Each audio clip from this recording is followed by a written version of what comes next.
I wonder where we left off in the game. It's been so long since I played this. It's cabled around somewhat. Let's open a bit more. This up here, the tablet, because I'm using the tablet to actually monitor chat with.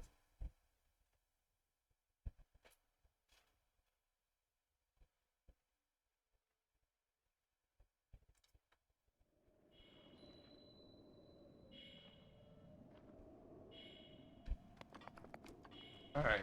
What's that doing up here? Why is it so quiet? I know it's only like one headphone that's on, but it could be a little bit louder than that. Is it because of the stuff that Dorian and I did at one point with the audio? Oh, there it goes. An alert from the system saying, like, what's it loud? Okay. Um,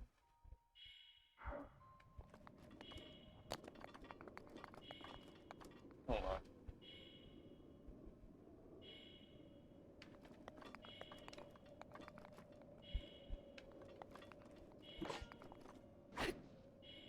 Yeah, that's quiet.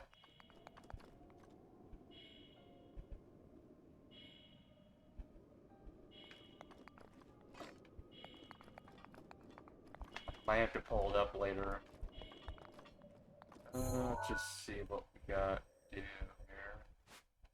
Alright, we were doing all the towers, that's right. Next tower's to the left.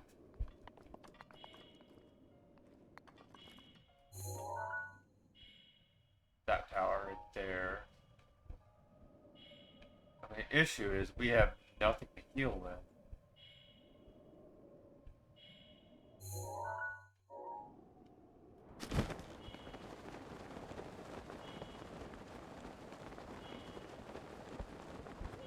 Craft it.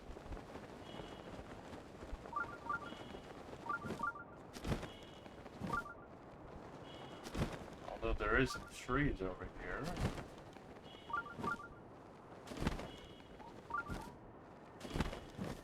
Yes, I am actually using the Wii U. There's nothing here. It's just a pitch black screen. Basically, just says tap to play. Basically, on this screen. So basically, what happens is when I press this, it swaps it over here. Then the audio is playing over here, and then tap it again just to swap it on back. That's all it does.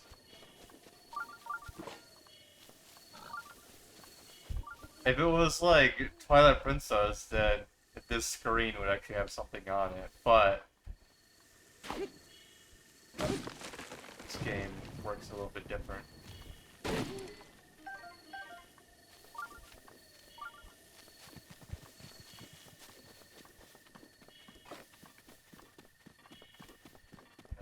Using firewood. Also, why is it still dark in there? Whatever. I know it's just fine over here because even when I look at the stream in my browser, it's just fine for lighting. I think it's just because I don't have much lighting in here, which I might have to fix later on.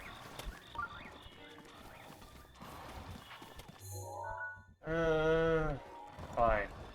No apples here.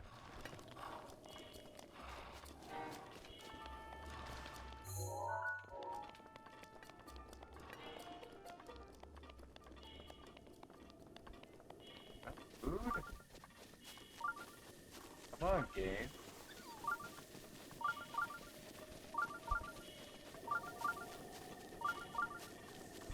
Do something, like, soon.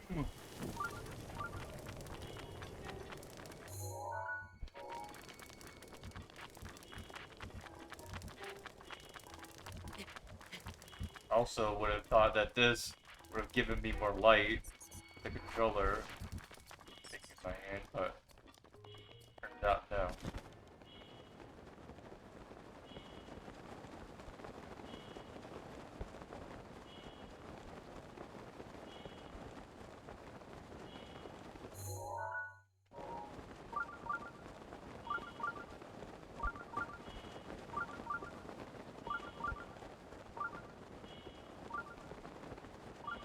You just have food around here?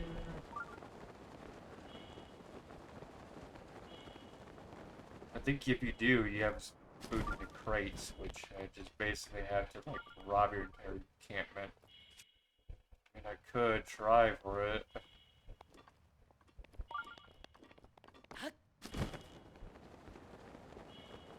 Oh no, it's one of you guys.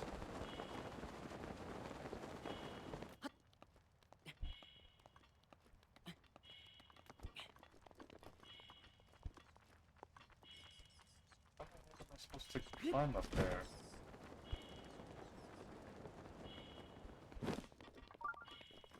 Hey? Goblin spear. A rusty shield.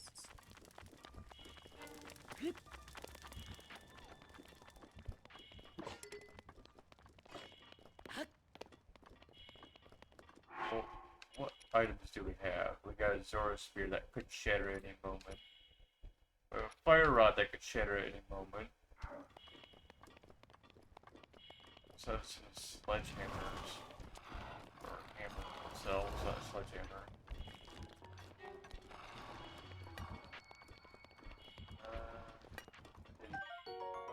It's amber. Alright.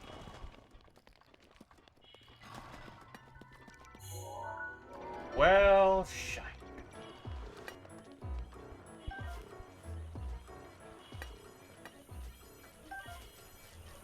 I'm not here. I'm not here. Big buddy. They're just shooting arrows to practice. Relax, buddy.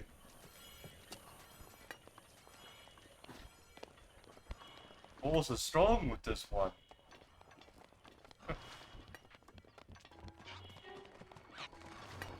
I don't know why, but for some reason I was thinking of Ben Kenobi from like episode 5 when he's a ghost. It's like the force is strong with this one.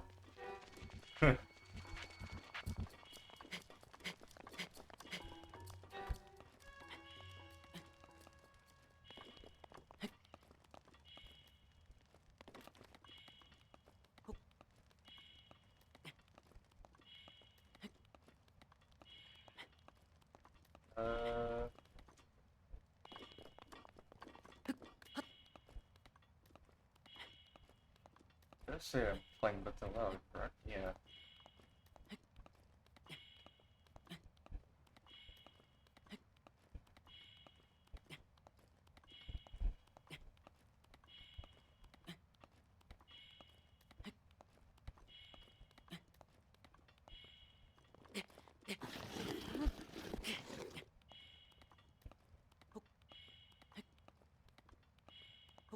Awaken, Link.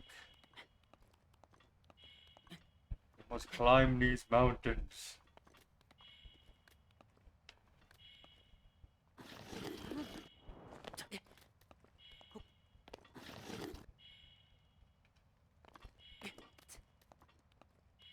Oh, well, did I do these mountains before? I don't remember. I just remember there's like a weird trick you can do. You can like sort of like sit on the side of the mountain. I just don't remember how I did it before. Because I never did a stamina upgrade ever in the entire game when I beat it first time.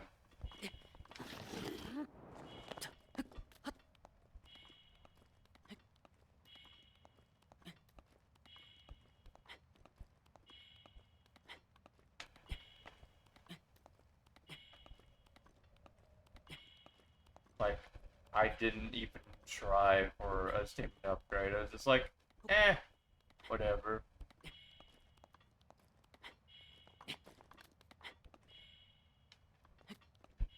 Like, I never needed it. Like, it got to the point to where it's like, I might need it, but I never used any stamina upgrades.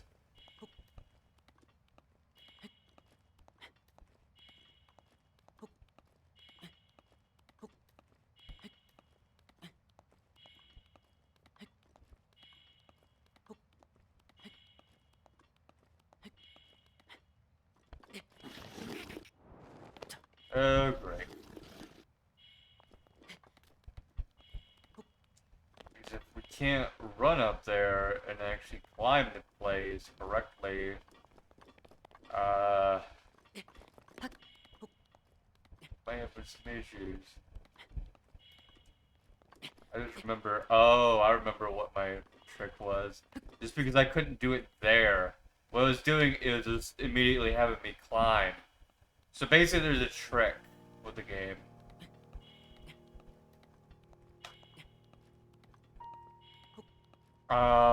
If you run just forward, you just keep running as it's trying to push you off the cliff. As long as you don't do sprint, you will regain stamina. Like, look, see? I was doing that. That's how I basically tricked the entire game, where I'm just like, I don't need no stamina upgrades.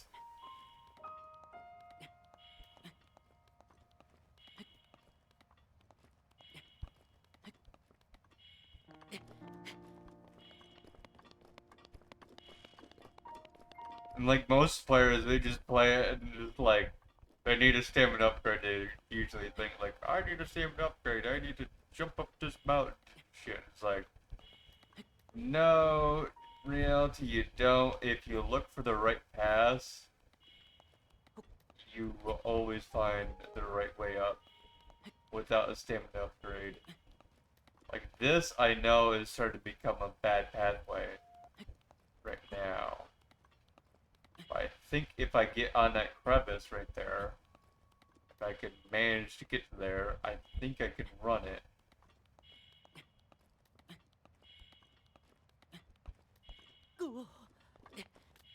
Yes.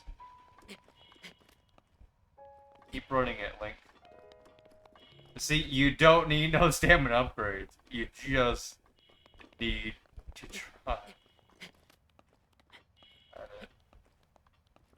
Just keep an eye out for areas that you can sort of generate at.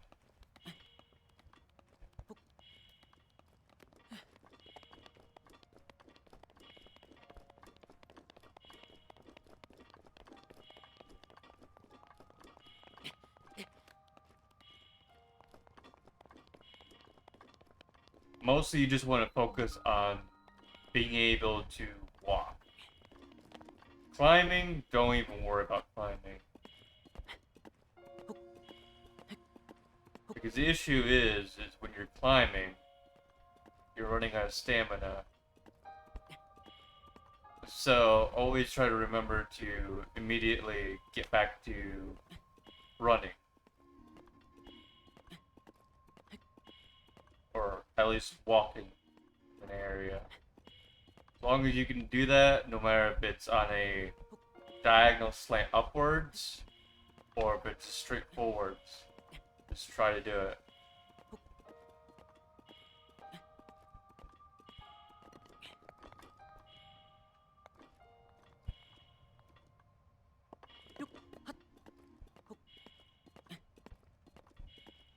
Because that'll save you stamina rather than trying to work your butt off just to try to get a stamina upgrade.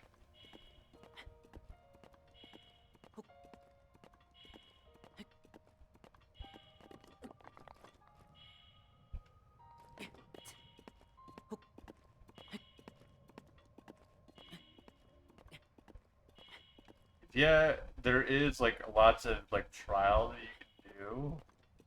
You can eventually get enough points for a stamina upgrade, but then there's like certain things that's in the game where you might need more help. Like the Master Sword. Yeah, technically you don't need it to beat the game. But the Master Sword is like an extra item that has to do with the quest line. It's like, well, might as well do all the quests. So, try to get as many hearts as you can. I think it's like 2 hearts on the second level, but I'm not sure exactly how much hearts that you actually need to pull out the Master Sword.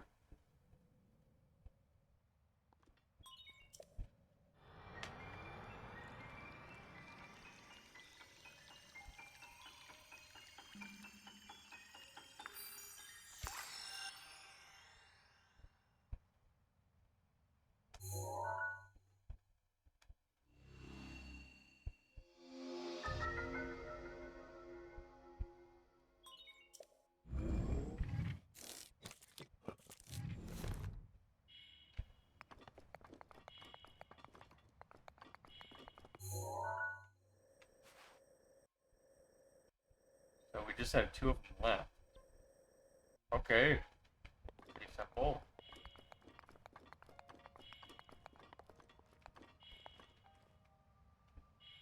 Where are we looking for them? There. And there. So which one's closer? Blue one. Air. There. Okay. Well, we need to get around the lava region.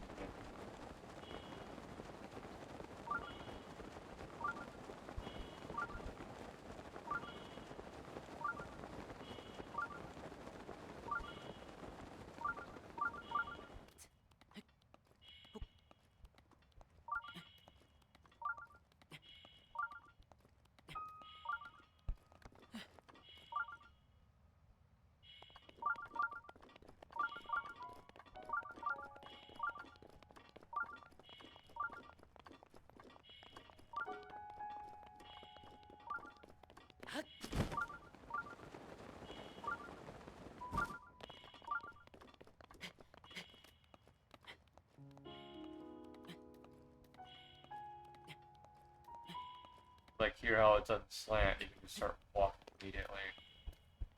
Also, I think that's an item there, so it might just let me stand here. I'm not sure.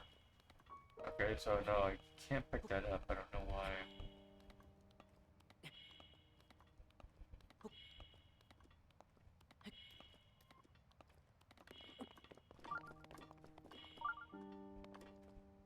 Okay. Where's blue? Where is blue? There's blue.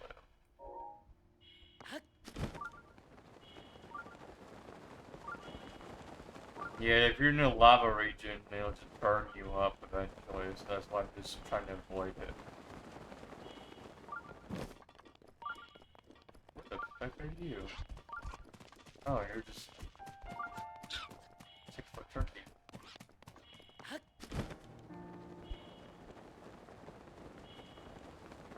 I don't know why the Jurassic Park joke popped in my mind right there. More like an ostrich, but it's just felt funny right there.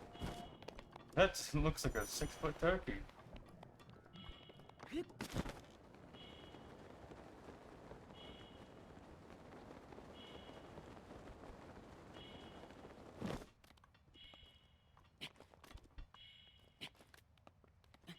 Right in the beginning of Jurassic Park.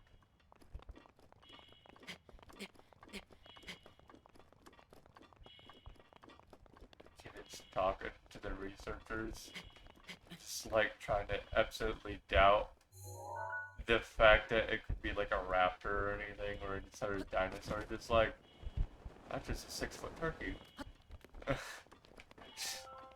Suddenly gets terrified by Dr. Grant just taking the law.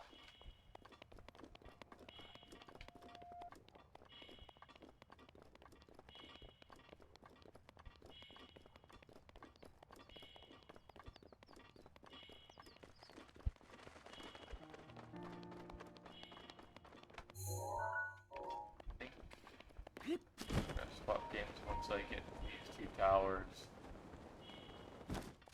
Oh, there's nobody's going on. Well, concerning. Breath of the Wild 2 just came out, and it's not because of Breath of the Wild 2 came out is why I'm playing it. Because I haven't played this so dang long. Like, I only played this, like, what was it? When I first got the capture card, well, technically I played it before I got the capture card and I beat it before that, but on the channel I only played it, like, when I first got the capture card. And I just completely, like, abandoned the game for a long while. Felt like I should do some progress. That's a bit terrifying.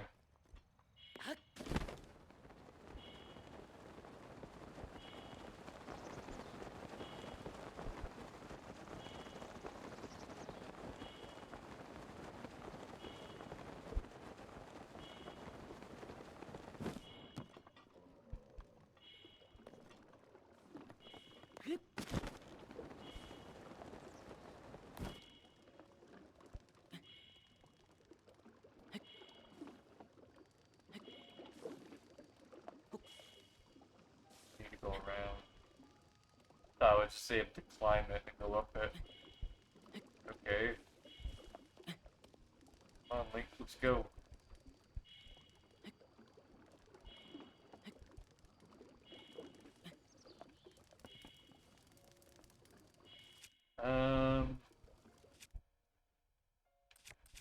Anyway, we can smash this open.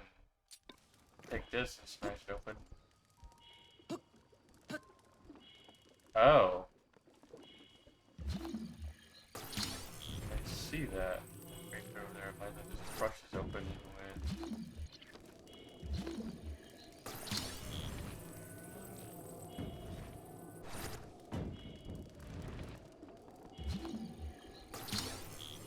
Or can I drop this on him? I don't think I can, but we can try. No.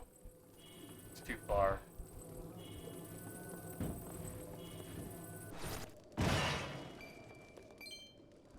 Just rupees? That's useless.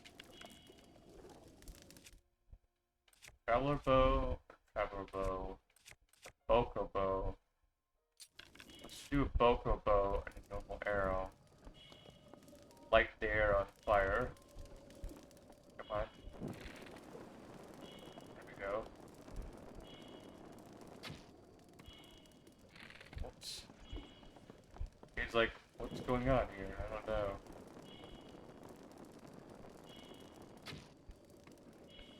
Huh?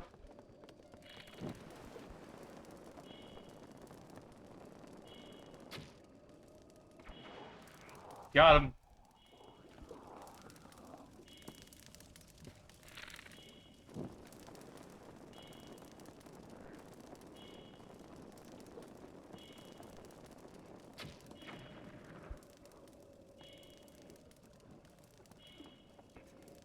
He does not understand what's happening at all. It's just like, what, why? Why am I on fire suddenly?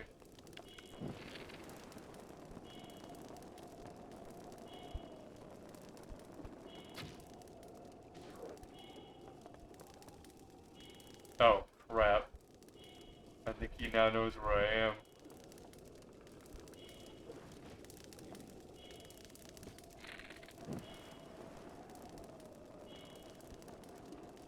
Oh yeah, he knows.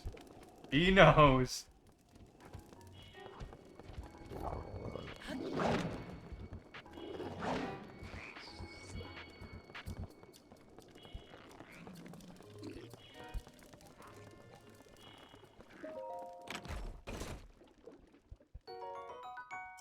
take the bomb arrow, sure. Take the apple. Woodland Tower.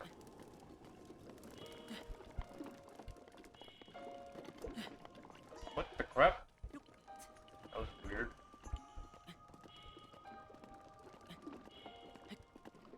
Alright, so we actually have to climb all the way up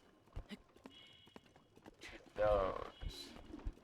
That's gonna be a tough one to do.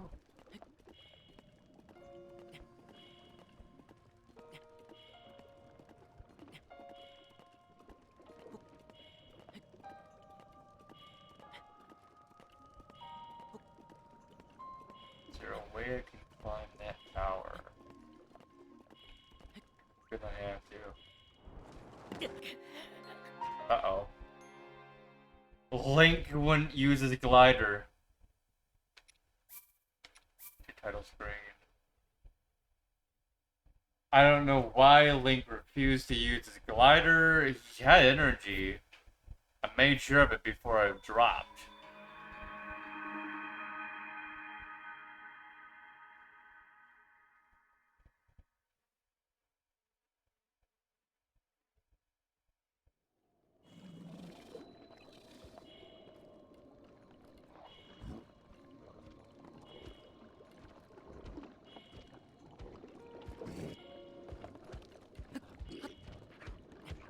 Uh-oh.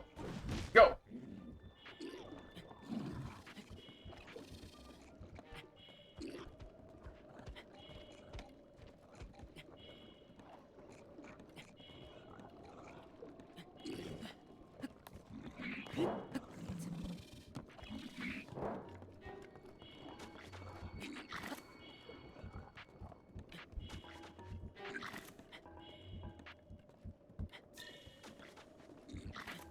It's like I'm doing a pacifist run, basically.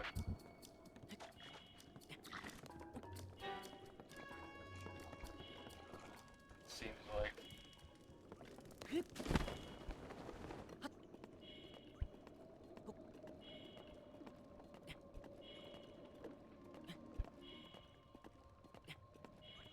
This tower, though, is like way too easy to climb up it, surprisingly.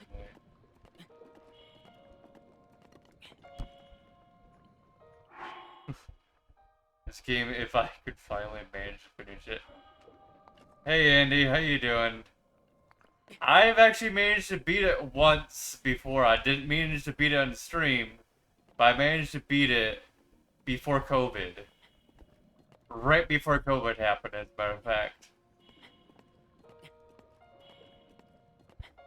Doing alright. Just woke up and just grabbed some food, made some sandwiches, and then hopped on. Game like 5 times. Yeah, I don't doubt you. First time with my friends with Wii U. I'm actually playing on my Wii U right now.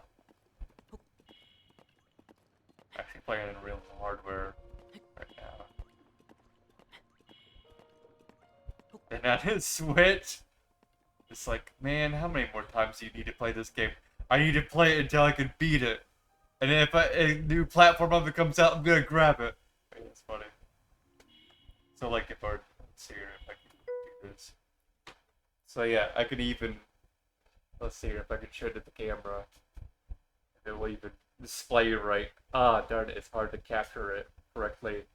Let me just put it back. But yeah, basically that's the actual Wii U game controller that I'm using. It's the Zelda edition.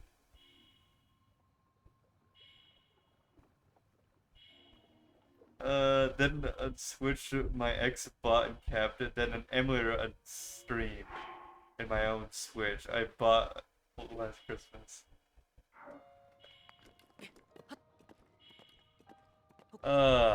If only you had a capture card. Yeah, this Wii U I especially got because of Breath of the Wild at the time. Breath of the Wild just had released with the Switch at one point. Or no, wait, it didn't release on the Switch yet, but it was like the Switch had came out around the exact same time, and I knew it was gonna come to Switch. I was just like, you know what? Fuck this. Instead of buying $500 for a Switch, I figured I might as well go and get the Wii U. I figured out that apparently there was a refurbished one of a 32 gigabyte model of Zelda, and that was like 170 bucks. So it's like either you pay $500 and you pay another $60 for the Switch version, or you get a Wii U that's for 170. That's a Zelda model, and that's a 32 gigabyte model on top of it, and it actually works pretty well. No, I had to actually wait like I think it was like a year maybe or something like that after it came out to actually grab the game at one point in time. Uh, but yeah, I ended up getting the Wii U with Twilight Princess at the time, but then I eventually finally got a copy for Breath of the Wild. I want to say it was in 2017, maybe 2018. I don't remember when it was, but it was $40 still, which was ridiculous because the game came out. What was it? I think it was 2 years or 3 years before I grabbed it, and I finished the game in 2019 because that was before COVID happened.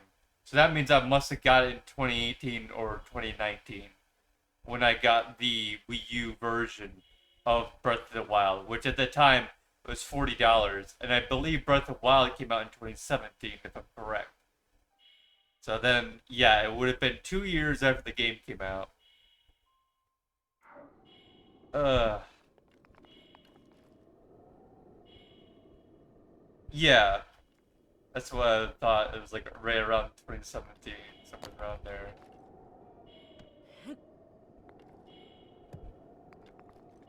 Which came out around March of 2018. So yeah. But I knew the Switch was coming out because they were announcing it with Breath of the Wild. When they were first announcing it, I was like, this game, I need to get my hands on it. Because it's like an entirely different mechanism. It's a survival system. Compared to most of the Zeldas where you're just going through a dungeon. And then you just basically have to finish it off, and it's a main quest line, and it was always like cut the grass to get some health, or throw a pot to get some health. Or in here, you could actually craft, and you can actually, like, destroy trees for firewood, or anything like that. But I'm surprised they didn't evolve it past that point with Breath of the Wild. Now, the game before this, before Breath of the Wild, that I actually thought was a huge groundbreaking was Skyward Sword. And it was because the motion controls, the soundtrack, and the way the controls worked so well. And that was like basically the best groundbreaking game now. Technically still to today, Majora's Mask is still my favorite. But I still say like for the groundbreaking as in how far that they showed within like features of the game, Breath of the Wild, I'd say. Skyward Sword was a peak for linear storyline, yeah. Like, it's really hard to like where I would put Breath of the Wild like on my list. Breath of the Wild, I'd have to put, I don't know, like Majora's Mask, Twilight Princess, Ocarina of Time, Skyward Sword, and then I guess I'd say Breath of the Wild. I'd have to say, as in, like, if I'd actually have to think about which Zelda game would be the best ones. Yeah, first Majora's Mask, I'd definitely say. It's amazing, the features that they brought in at the time of the Nintendo 64, and it was just, like, so cool because you could become, like, all sorts of other characters, and it was not just a normal Zelda game, it was also a horror in its own, but it also was like a time sequence as well, because it was like you have to live through these sequence of 3 days, and it was just like, so they had so many features built into it, and it was so well done. Although I think they could have added in more days, which I found out they originally had like a 5-day sequence, but they broke it down to 3 because the N64 DD had failed. And they were going to try it again with Majora's Mask, and realizing it's still failing, they figured, fuck it, drop the 64 DD component of it, and just release the cartridge. Which I don't know why they didn't just try to expand the cartridge even more or anything like that. They're like, no, fuck it. Shrink it down a bit. Give it down to 3 days. Throw it out there. Already got Tears lying in my chest of games. So, if only I had Tears of the Fallen Kingdom.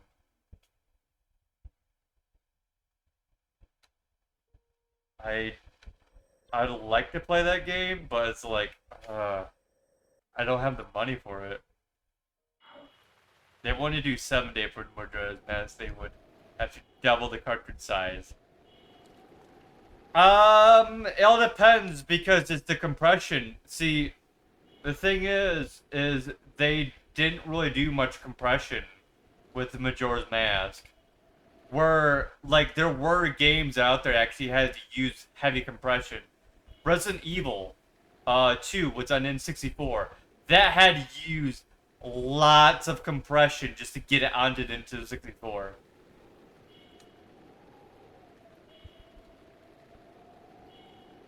They use lots and lots of compression to do that. Now, recently, the most recent game where they actually used a lot of compression was, what was it? 40 Winks. But however, 40 Winks didn't get released in N64 originally. The reason is because, well, N64 ran out, basically. There's no more cartridges being made. Sales were basically done with on N64 console. They're moving to the GameCube at the time, and so 40 Winks basically only got a PlayStation 1 release, and like I think that's mostly it. Maybe they got a PC release at the time, but they were making an N64 release, which actually had multiplayer, which I actually did get to play at one point in time, but they didn't release it until like 2016 or something like that online. And then there was also a company that went out there and actually made cartridges for it, so that way you could buy the cartridge if you want to, or you could download the cartridge if you want and play the 64 N64 version, which is pretty cool to play. You can actually play it on American hardware or European hardware. Doesn't much matter because the ROM itself is just European based, but if you change the bit code of the region code to NTSC, then it'll just work easily. Actually, I did it on my N64 dev cart, as a matter of fact, at one point in time. I looked at that. Now, recently, within the last few months, they did 40 Winks, apparently, also on Game Boy Color, which we never knew in the entire time. We had an idea that there was N64 release, and we weren't 100% sure about it until, like, the actual release came out. But recently, like, there was, like, some teasers to, like, of the old, what is it, releases Conker's Bad Fur Day, and old releases of Banjo-Kazooie before it was Banjo-Kazooie. And then, like, there was somehow someone found a prototype of 40 Winks that was on the Game Boy Color, which is interesting. We never knew that even existed. Never even knew it was a thought process to the company. But apparently it's actually a confirmed ROM that actually existed, that they were developing. I did play, however, on the channel, it was Dinosaur Planet. Dinosaur Planet was before they came out with Star Fox Adventures on the GameCube. And before they made it, they ported it to the GameCube, and then they actually developed the game the rest of the way for Star Fox Adventures on the GameCube. They originally had it on 64, but Nintendo was like, you know what, we should like get this game onto 64. I mean, on the GameCube and put Star Fox in instead of the character that they actually had. So eventually, instead of the character that they had designed for Dinosaur Planet, they made Star Fox eventually. They replaced that character. And then it eventually became Star Fox Adventures, which is pretty cool. But yeah, I did get to play the prototype of that. The prototype of Star Fox, Dinosaur Planet, we actually played the emulator. That's right. We didn't do it on my console yet. I think we did do like a little bit of a stream of it. I'm not 100% sure, but it's a little bit laggier somewhat on the actual console. But I can play it on the actual console if I want to. That's right. But we did play it. I want to say a few months before I got my capture card. I don't remember how far back, but yeah, I remember doing that. Heard that rumor that PS2 can play GameCube games off the belt. No, that's not true. You can with Dolphin. I mean, well, technically Dolphin is part of that, and with RetroArch, you could technically use RetroArch on the PS2 and probably play Dolphin through it if you wanted to, but you'd actually have to pour some sort of graphics code. I guess you could, because Dolphin doesn't require DirectX. PCX 2 requires DirectX on RetroArch. But Dolphin doesn't, I don't think so. So you might be able to do GameCube on PS2.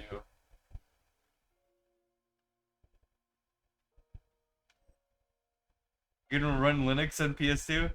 Yes, I know you can do that, but that's its own like little system, and it's like you're running an entire operating system on top of like your thing itself. But then you'd have like so much extra lag with it, rather than just running a program on the system itself and then just running the game in memory. Because if you were to run Linux on the PlayStation 2, You'd also have the operating system's memory in there as well. Well, if I upgrade the PS2, it's not worth it, but would could do it. True, I mean you could. I always thought of upgrading the N64 for the memory system, but I was like, should I even attempt at it? Because it's like, I think it could technically be possible because the thing is with N64, with the base expansion pack, it's called the jumper pack, is what we know it is.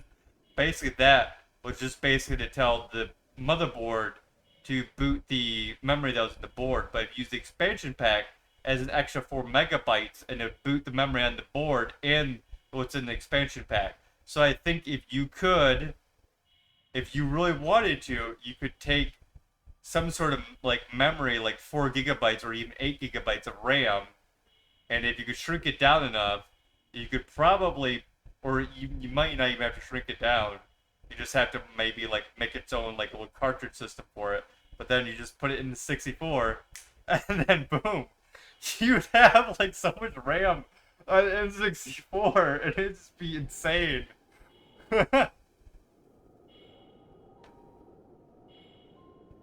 Fuck backwards, you better. We do upwards. That is true. With emulators, yeah.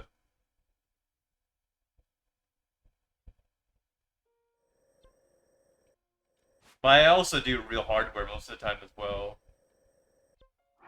If I can do real hardware, I usually will.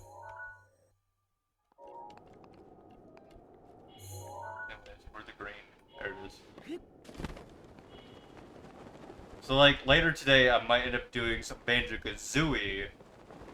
I've never went to the entire game. People keep fucking begging me for it. I'm just like looking at the game and just like, fuck it, fine. I'll probably do it. It's like Crash Bandicoot 2. It's like, maybe? But then it's just like, you know what? I might as well do it pretty soon. I could probably just do it in N64. Why buy another one? Got 4 PS3 left. Yeah. Why?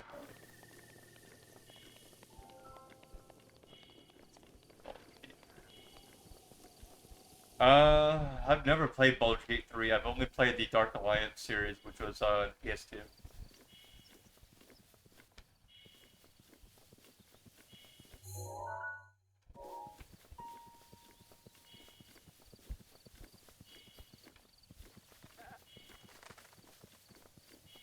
I have only like one PS3, and apparently it's sort of dead, but like I'm trying to bring it back to life somewhat. But like it's just like if I'm gonna even bother with it because I did trip the board to make it come back. Somehow I managed to. I thought about it because back in the day, if you remember, if you basically if your motherboard goes bad from a bad setting and it doesn't want to turn on, you can remove the battery or even reboot the BIOS because back in the day you didn't have the dual BIOS setup. So basically, what you have to do back in the day, you have to remove the battery and then put it back in and then jump the board basically. Where these days you don't have that. You have a dual BIOS setup. So basically, you can just hit the reset BIOS. You just uh, put a piece of metal on the two prongs of the motherboard and then do like a reset of the BIOS immediately. But the PS3 didn't have a dual BIOS setup. But somehow the motherboard was tripped somewhere along the way when I was like refixing it after I found out there was like something wrong with the plug on it. But anyways, system shut down and it wouldn't come back on. Thought about it, took out the battery like you do with a old-fashioned computer, put it back in, jumped the board, PS3 turns on. I'm just like, what? I own so much because I'm reading my old game collection. But don't you already own like more games than I do? I own two PS3s. I had a bad Blu-ray drive, so I jailbroken it. Bought a new one to play regular games. I have a. It's not technically jailbroken. It's a modded system. You could call it jailbroken, but it's software modded in its own way. So you're using hen instead of using the old jailbroken method with the old systems because if you're trying to jailbreak the newer models like the Super Slim, you brick their system probably. So basically, I have to use hen in order to use modded like software on the uh, PS3 Super Slim games without cut up to 1K. Yeah, you have more games than I do. What is Yeah, my PS3 didn't have PS4 backwards compatibility, but if I modded it and I coded in the emulator to actually take in the game, boom, instantly it works. Which all you have to do is just take Sony's emulator that they use that they patch the games with when you buy it from their PlayStation store. You take that same emulator, you put your own ROM in there of the PS2 game that you want to put on there. You put the ROM into it, and then you put the box art onto it, and you put it into a package file. You install it on the PS3. Boom, you have a PS2 game running. Now, not all PS2 games will run quite correctly, but you can only blame Sony for that fault, though, of not wanting to work so well on the emulator itself. Because basically what you're doing is just using Sony's emulator. You're doing that. Some have problems with load times, yeah. So, I want to see someone actually take PCSX2 and port that over to PS2. Because technically, I believe there is an open source version of PCSX2. And I do have the SDK for the PS3, but I don't have like build code like to where I actually can like tell it to build into a package file, Like basically all the SDK does is allows me to run the code onto the PS3.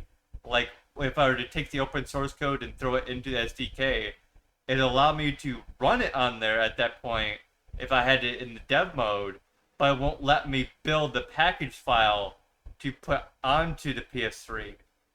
That you need a separate software to do. And I don't know exactly what exactly you need for that.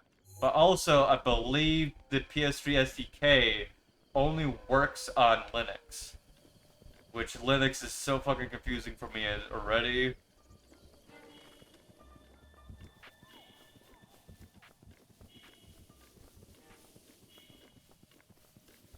Like, if there was, like, a newer, like, SDK for it, then I might do it. You don't have a Linux set up at the moment? You could easily do it. If I know how to handle it. Okay, cool. Yeah, I know how to like run like virtual machines on my computer. Like I don't use WSL because that's a thing that is out there. Problem with WSL though is the network code. Network code doesn't want to work well with WSL, so I basically use like my own like virtual machine software that I have. Normally you have to pay $200 for it. Work my way around it, but yeah, yeah. Normally you have to pay $200. I think it's VMware. Trying to remember. Is it VMware? I'm trying to remember. I believe it's VMware because then there is also Oracle Workstation, or what is it? I believe it's VMware. I'm trying to remember. Okay, yeah, so VirtualBox is the other one that's free that doesn't work completely well. It's VMware, yeah. Okay, so the VMware is the one I use a lot of the time, which does let me use like network code across from my computer, like other computers as well. But the only problem is with it is it would cost like a normal person $200 unless you know the work way around it. That's how I use it, like for Linux whenever I actually do use Linux. I'm not judging my Windows version that keep upgrading on my Windows account, which is approved by Microsoft. It's correct. That's interesting. Yeah, I didn't ever use a cracked version of Windows. So mine is like completely legit. But I'm also like at that point towards it's like I still have that watermark. So that's why you guys never see my actual game screen. The only time ever anybody's actually seen it on stream was because of Mew live streaming Destroy Humans 2 with me. At one point in time, we were doing it through Parsec, which apparently was displaying my monitor and screen at the time. But at the point, I didn't mind it at the point, but it was so funny because, well, yeah, I have that watermark on there because I haven't paid for like the $200 fucking thing for Microsoft, and it's just like, oh god. So that's like the only reason why I don't actually do like any sort of like desktop captures at any point for you guys. I just basically do like window capture or game capture usually. Because that's just an annoyance thing just to have on there. Oh no. Fucking monitor. I hate that. And there's no way to fix that monitor either. Unless I knew how to do like some sort of reprogramming of the chip inside the monitor to fix it from doing the sleep mode after 2 hours. Monitor's just don't want you guys to see my chaos. Well, the thing is, it's more of an annoyance. I don't mind like seeing like my screen itself. It is just the annoyance of having activate Windows there when you're trying to show up a tutorial to someone.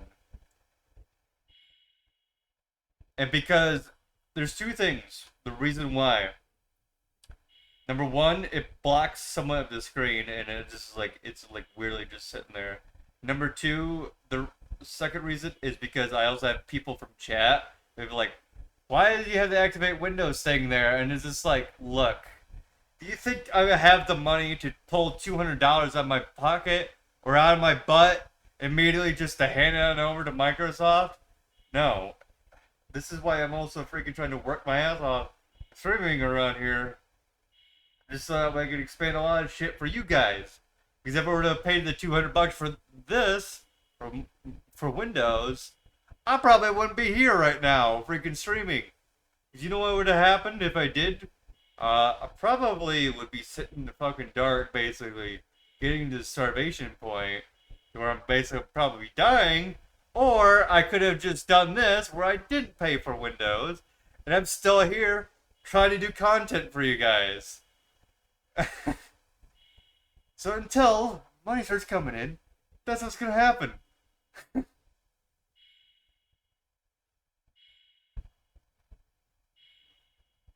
uh...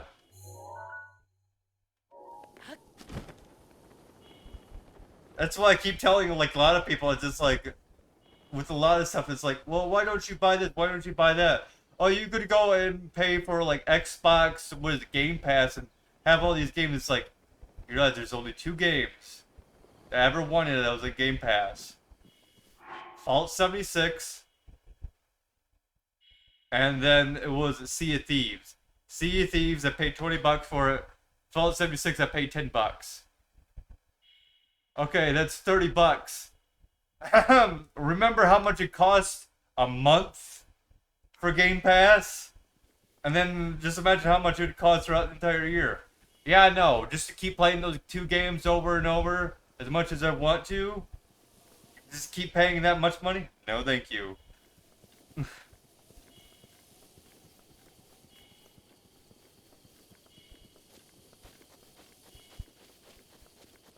I got 3 months of Game Pass I'm using at the moment.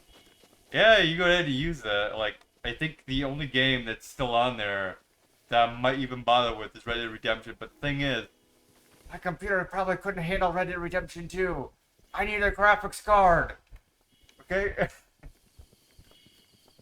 And then also, like, what was it? At one point in time, I think that Subnautica on there. Guess what? I have Subnautica. I got it for free during COVID. They gave it to me for free on the PS4. Come on. I don't think freaking Microsoft Game Pass is worth it to me at this point. To pay out my ass for one fucking game at this point now. Before I played Vampire Survivors. And you could play that for free on the browser version. Or you could pay $10 on Steam and keep it forever, you know? Or you could wait until Black Friday, get the game for very cheap. There you go. I've got Persona 5 Royal.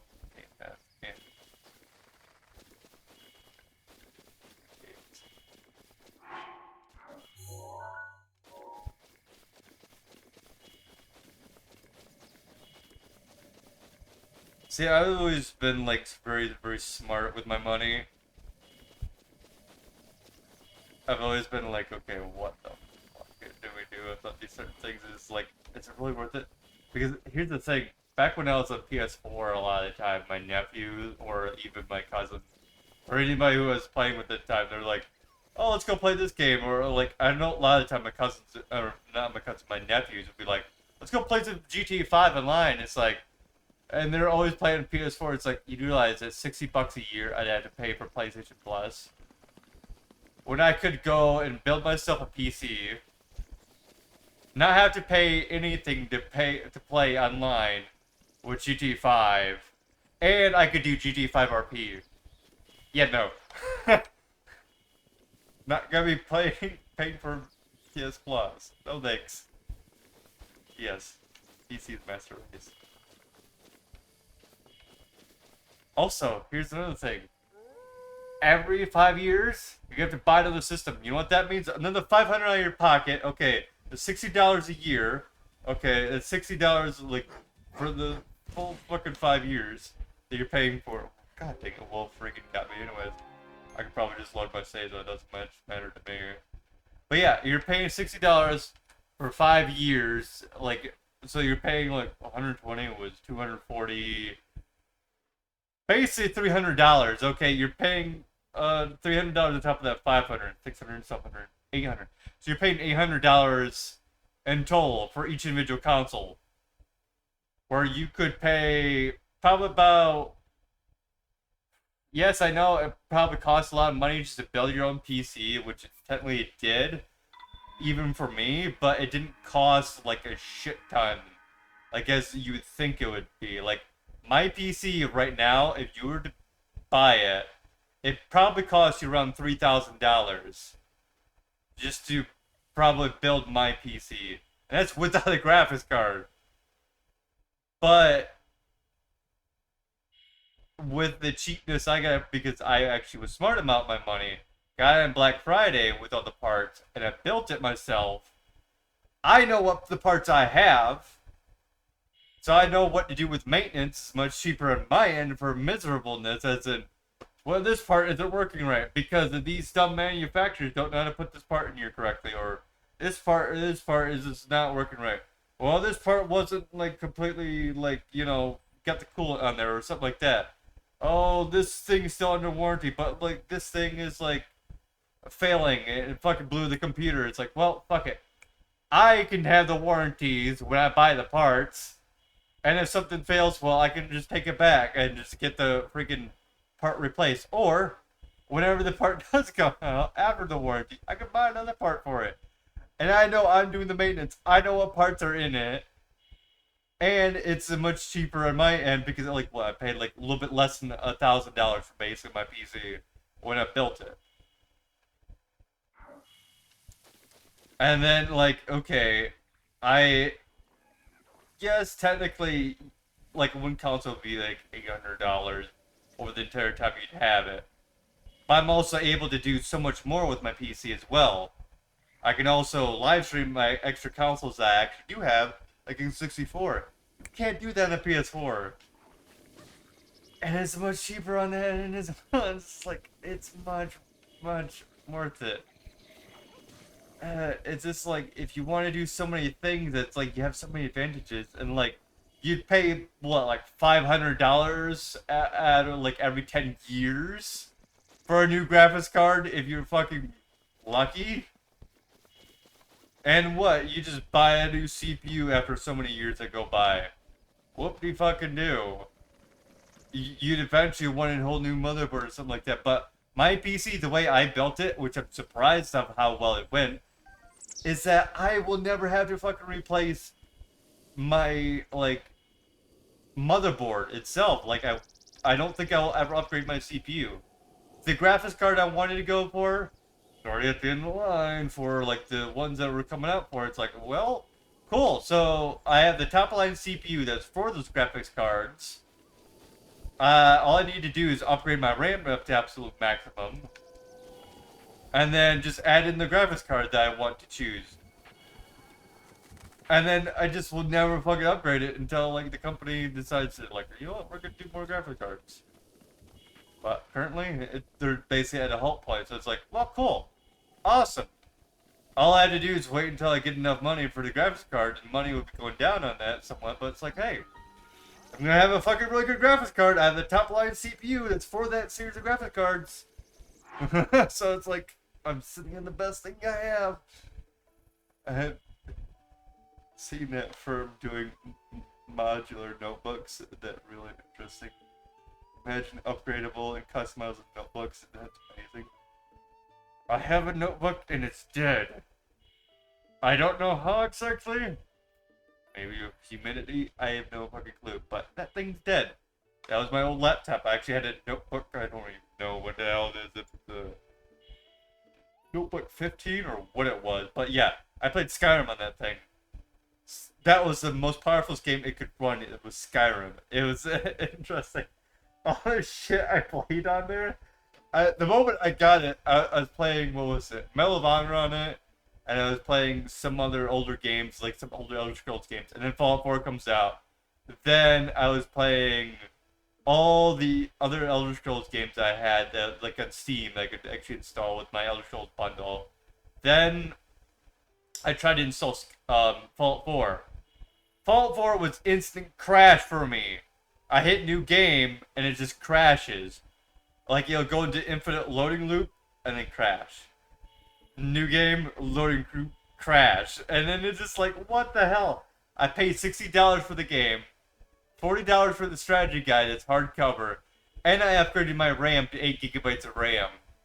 Rather than the standard 4 gigabytes I actually had, and that was in the system itself.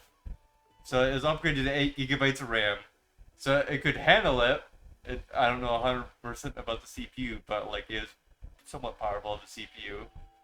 But what made no sense to me is I hit new game and it crashes. New game crashes. And I want to say it was because of the architecture of the CPU, because it was an Intel CPU. And Intel has some issues with some Bethesda games. Namely one, Fallout New Vegas. Some weird reason it has an issue with that. Certain architectures of Intel does, certain architectures don't. I don't know why, or whatever. But yeah. But Skyrim worked pretty well, surprisingly. That was the most heavy-duty game I could put on there. But I was testing so much and, like, reverse engineering so much emulation back then, like Twilight Princess and all sorts of stuff. I was just, like, learning about all the coding of emulation back in the day with that system. And then, the funny thing is, the system dies, like, a few months, like, maybe a month or two, before I decided to build this PC. That's the funny thing about that. Because I already knew I was going to build this PC. I was just waiting for the right time to actually to build it. I was like waiting for the right time to actually get for sales. And the PC just like, nope, fuck it, I'm done. It's just like, good thing I pulled out the hard drive before that thing fucked itself over.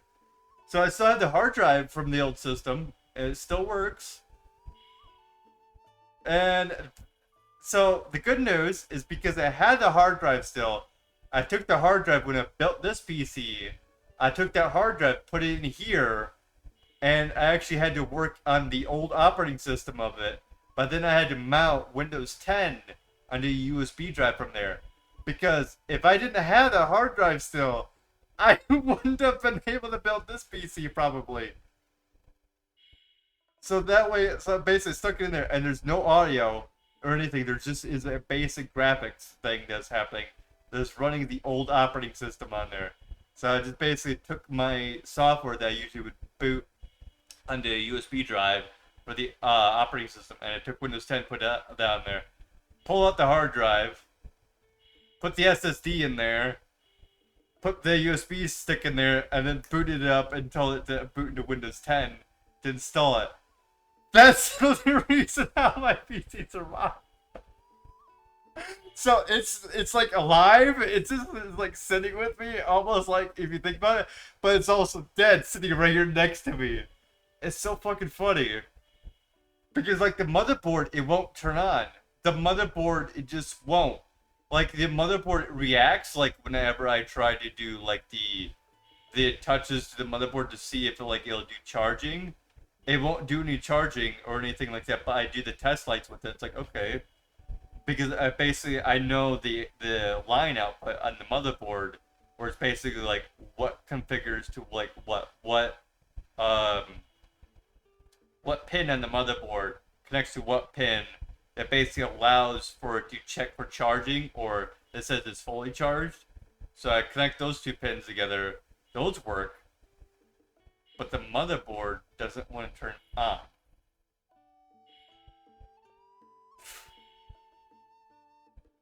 Don't know why. So basically, I just ripped apart the motherboard, took out everything, and I just had the case basically. The motherboard's still sitting inside the case. It just what I might do is take the whole motherboard out eventually, stick a Raspberry Pi in there, and then just hook up the monitor up to that, and just use that for my like server computer. That's what I might have to do for it. Because at least I still have the old parts. Like I have the disk drive, the RAM, I have like the keyboard that's inside of there. Now yes, I'd probably just have to use a new keyboard for it, but yeah. At least I still have some of it that's useful. Hell, I could even probably use it as a second monitor, I found out at one point. But the problem is I need a board for it just to like connect up to that monitor, just to transfer it over, and then just like use this board of its own just to be able to use it HDMI, and then I could probably use it as a second monitor at some point.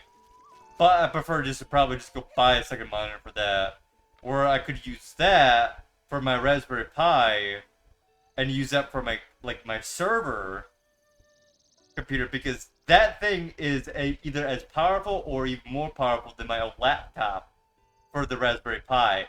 And I could run Linux on that, or I could run Windows on that, and run like Lego Universe or whatever I want to run on there. I could run Minecraft server, or whatever the fuck I want with that damn thing. Wow!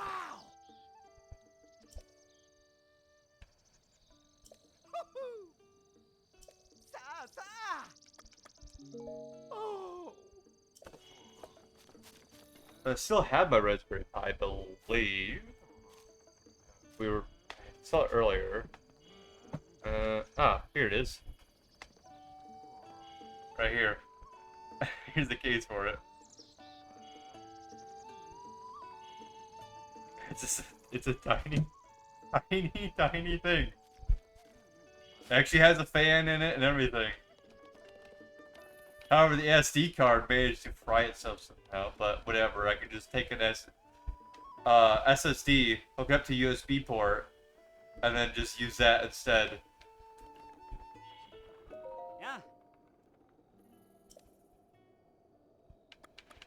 But I think I could easily just replace the SD card, because it's through a company that'll basically literally will just take it and just replace it completely free of charge, no matter how many years it's gone by. I believe it's SanDisk.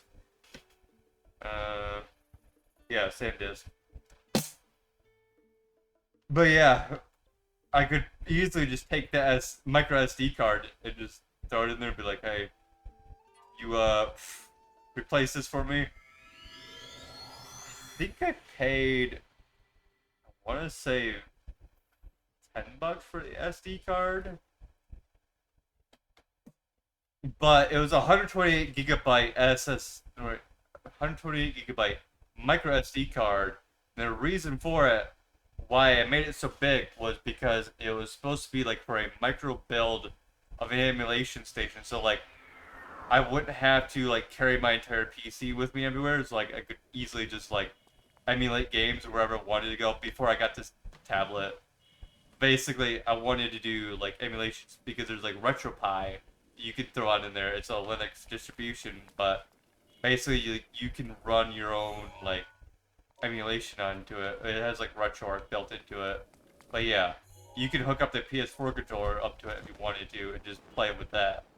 Only issue is one of the days when I went to turn it on, don't know why, but it decided to, I almost want to say melt the SD card. I'm not sure, but either way, the micro SD card won't react. I tried reformatting it, and it's like a very small amount, and it's like it's a weird format type as well.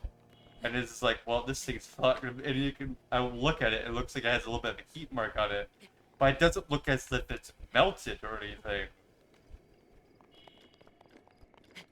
But the thing is, it's like the only reason why I took it out afterwards, after I noticed that the thing would turn on, is because I could feel the motherboard on the micro SD card. I could feel the heat coming from it, and it was so fucking hot, like it could like singe you. Basically, I'm like, how the fuck is this possible?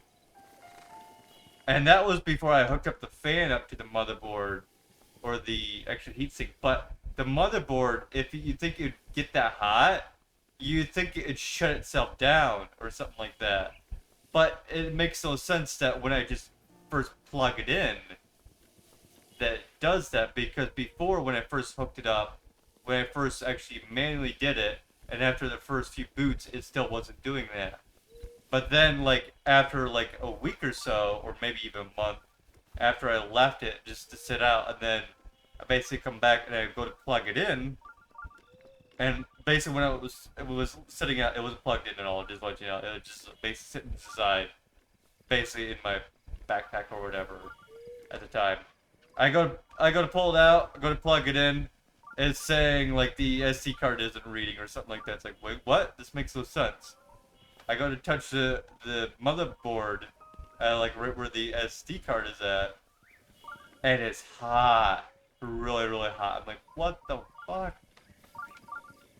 So I'm assuming somehow either the motherboard or something like fried the SD card, and what's happening is the SD card is getting so hot because the motherboard is freaking out because it can't get any like correct reads on it. So it's constantly like wanting to get reads from it, and what's causing like it to heat up so much. So I almost want to say that the board itself fried it, or the SD card was just a bad batch. But like when I looked up, it's like it's possibly a bad batch because that particular SD card was known apparently along the way to have a bad batch.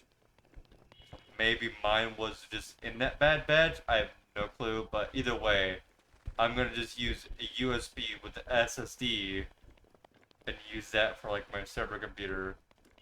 So that way I can easily just monitor it at all times. Just have that sitting on the outside of the case. It's like, well, there you go.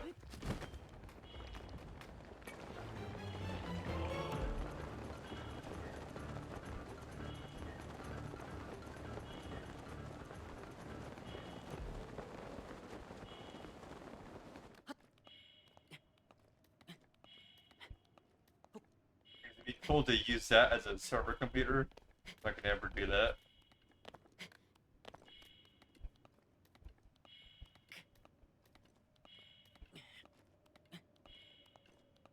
Look, when your stuff fails, it's like you gotta repurpose it, man. It's like see what you can salvage, see what you can't. You never know when something can go wrong. Ghoul.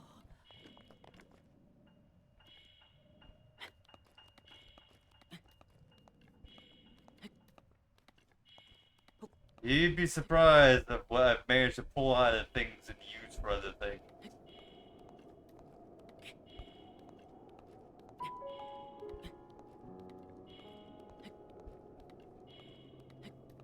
You want to talk about a crazy story? You should have heard my crazy story as a kid. So, some fucking dumbass idea I had was to take all the junk calculators, you know, the ones with the solar panels on them. I had some fucking stupid ass idea to wire them all up together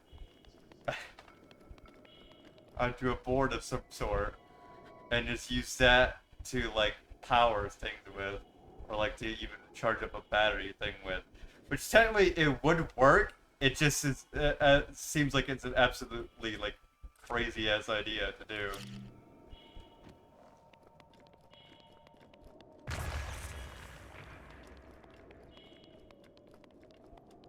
Now that's crazy.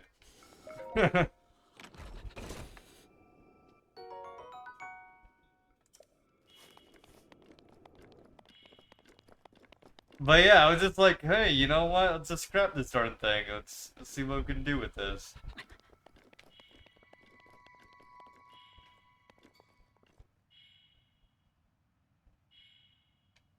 It's just like, well, things don't have use.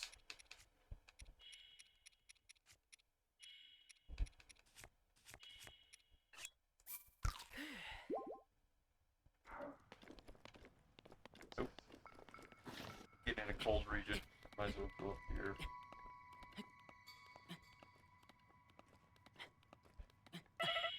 But yeah, what was happening was they were just being left out and abandoned. A whole bunch of like calculators that just had those on there. I was just like, you know what? I gotta take those home. It's like, sure. I took a few of them out, and then they're just like, whatever. I just basically abandoned the project at that point. I was like, whatever. You know what? These do have a use in the future. We'll find out. And then I don't think I took them with me.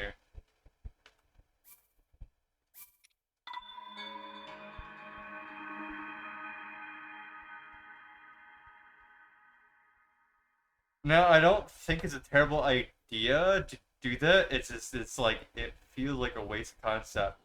Because it's so little much of power that those things have.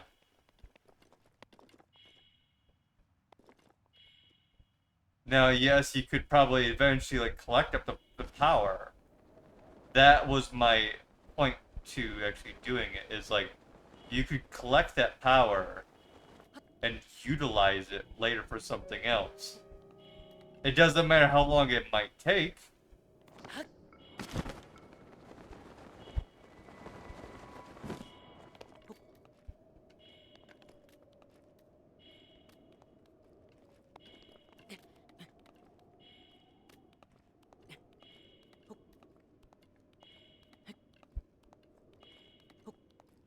But yeah, I think that's what my whole entire concept of it was.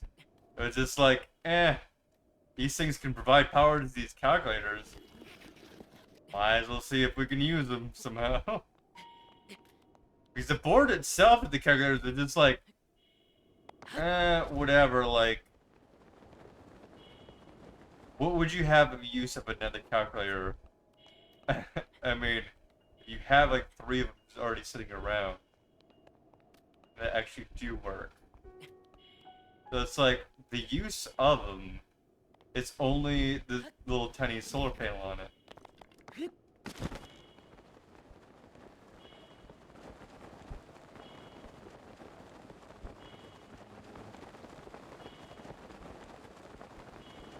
Now those are some crazy imagination.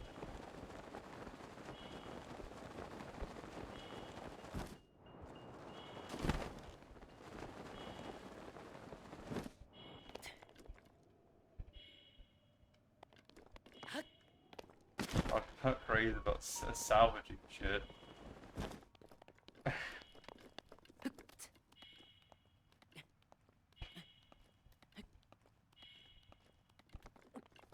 I'm assuming you're playing Baldur's Gate 3 right now.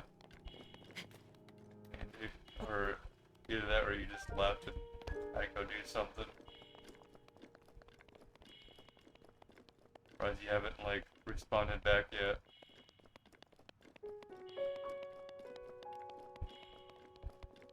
Also, for some reason, the counter has dropped down, so I'm assuming you did leave, but...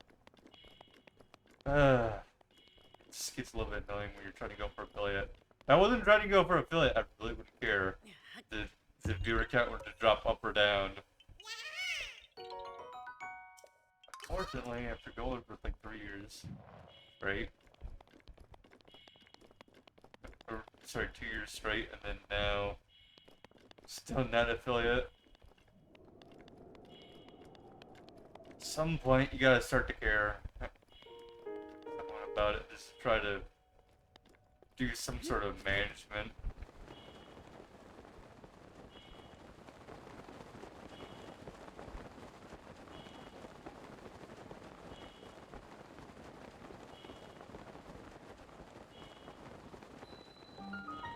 Forgotten Temple. What? I don't remember this place. I do not remember the Forgotten Temple. And I've beaten the game. How in the world did I not know about this temple here? Unless it's on the opposite side where it's just like, it's like a shore thing.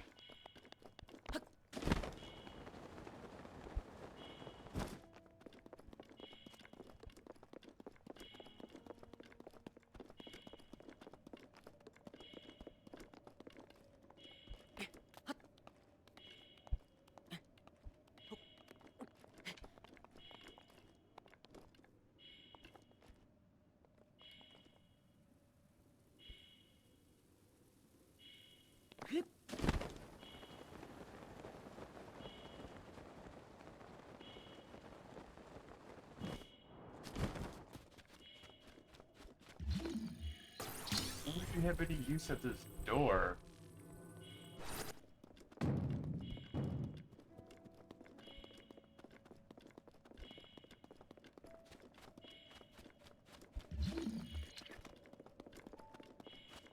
Like, the only idea I got is it maybe belonged to the castle itself, but like, what would I, the player, have any use of it?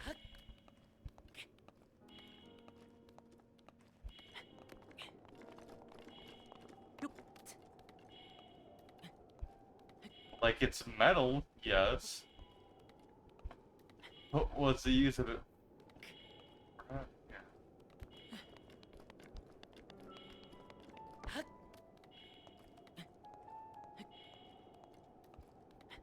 Like, unless I was trying to throw it at something.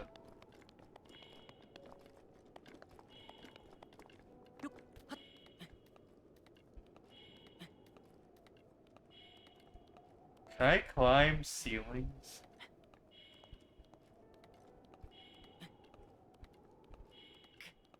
Yes, I can, apparently.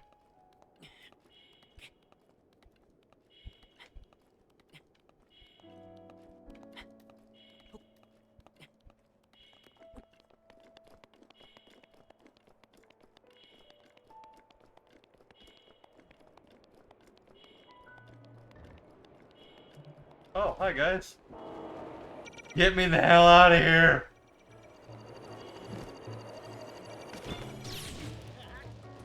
Well, I just got multi-trick. Sheesh. They really wanted me.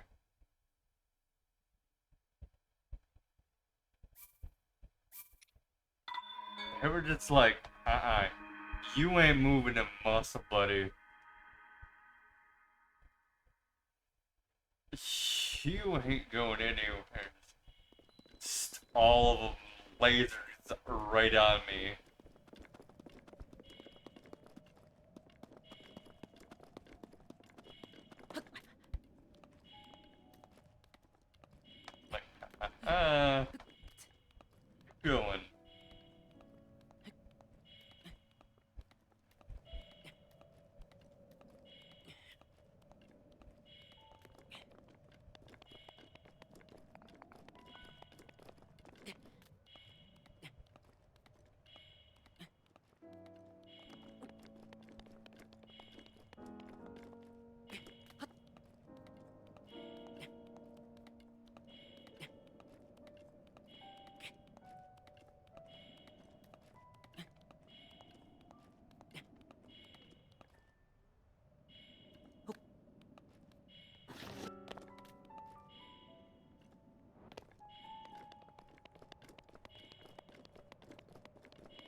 What's that about, game?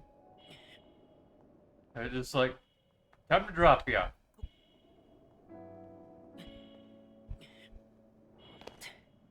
Why is the game doing that? You had no problems before. Now the game is just constantly dropping me. I had no problem with it the first time trying to climb that ceiling.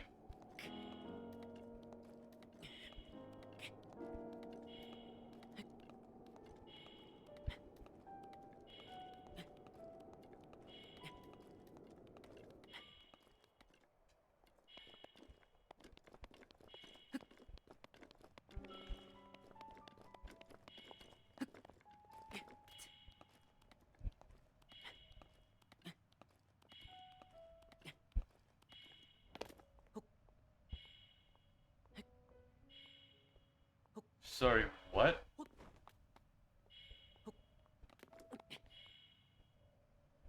Why did it keep dropping me like that?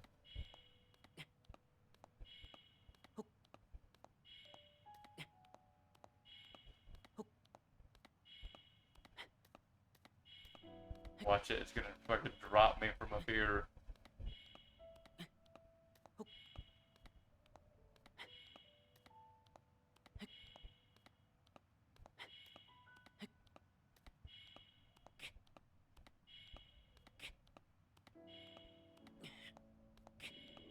Oh no. Ghoul.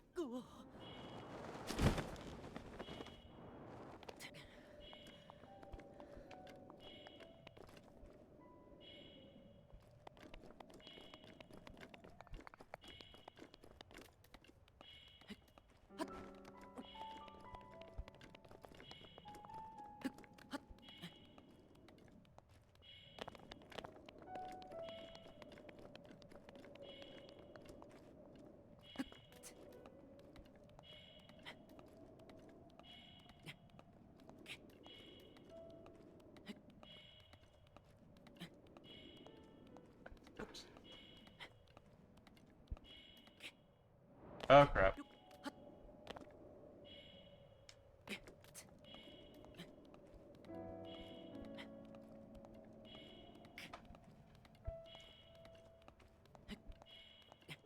Link. Get your butt up there. Link. What is your problem? Why can't you climb? You just instant drop. What is your problem, game?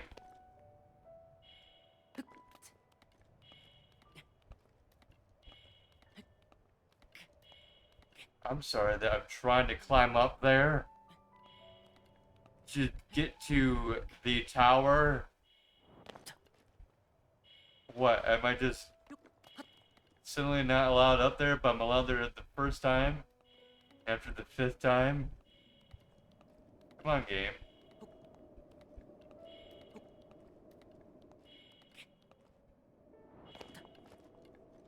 You started climbing.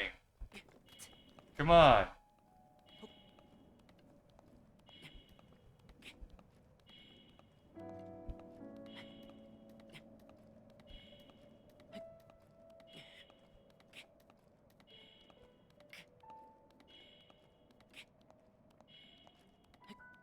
Funny, you're climbing this time.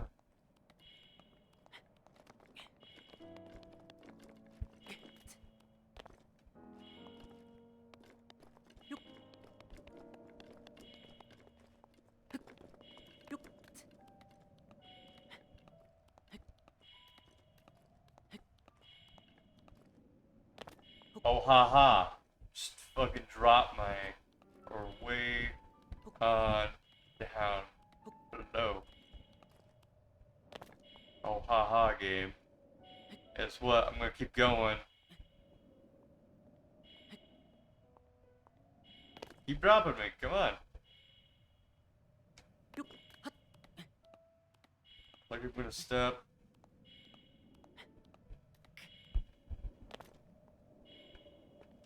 This game.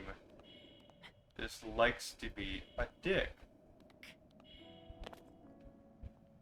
Now I'm sitting there wondering why I enjoy Breath of the Wild.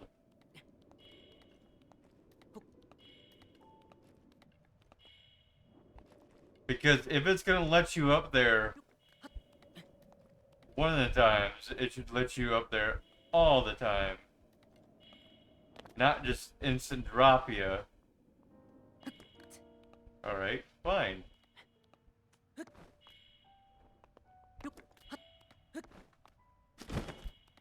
Come on, game.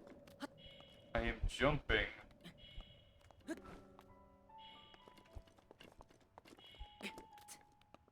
What? What do you want, game? Why do you drop me like that, game?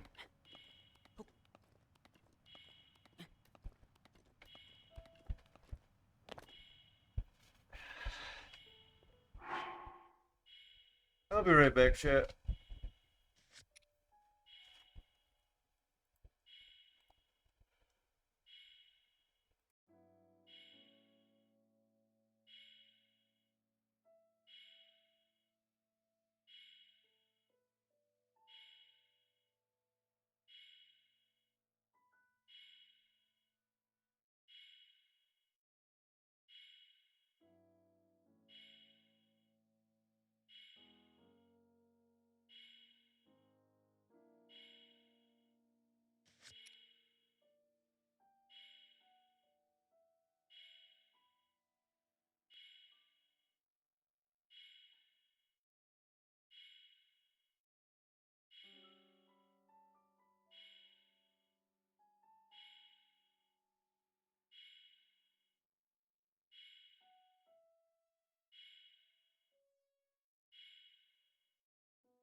Odd noise.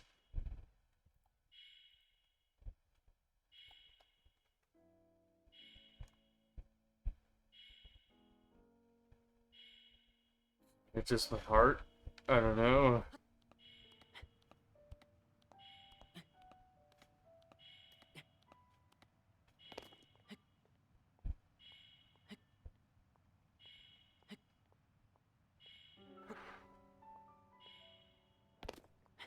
Seriously, game?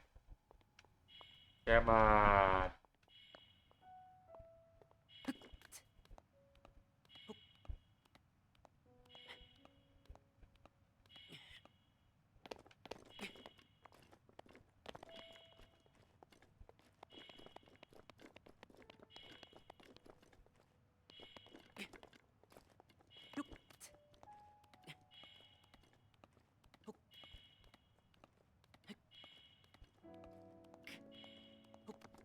Oh, you let me climb up over here, will ya? Let me climb up over there. What is it about that side that you don't like, game?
Get up the mountain.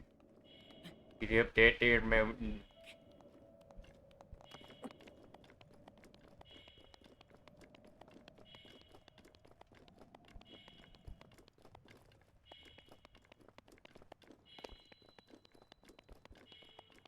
Got temple.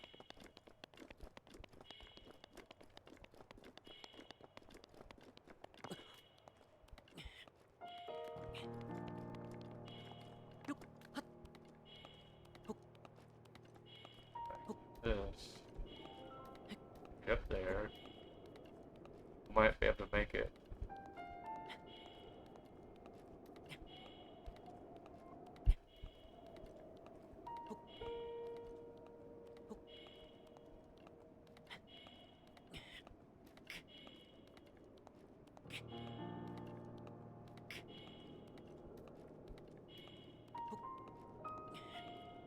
Go.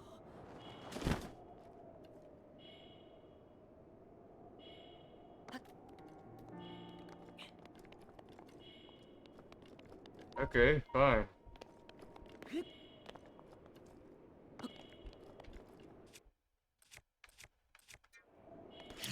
This thing is done now.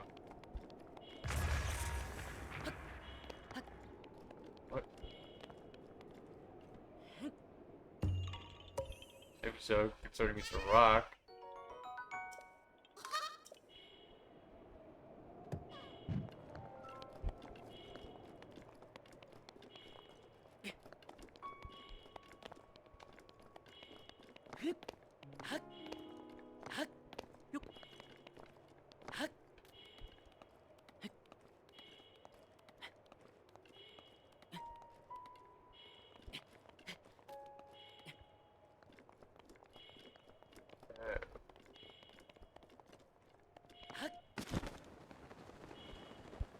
Now we actually have to climb this rock.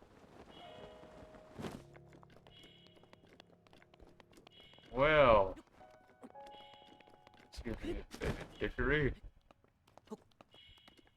Climb! Climb, bitch!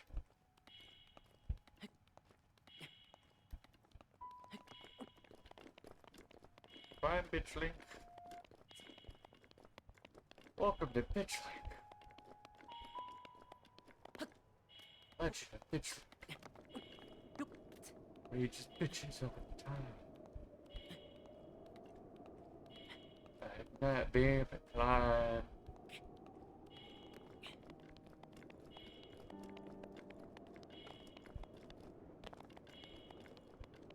He's getting low on odds.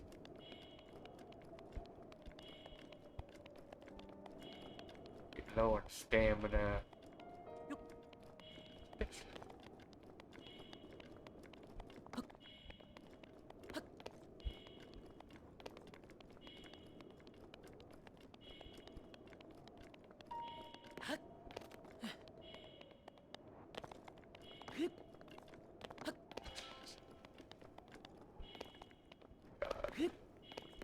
Someone's gonna make that as a fanfic.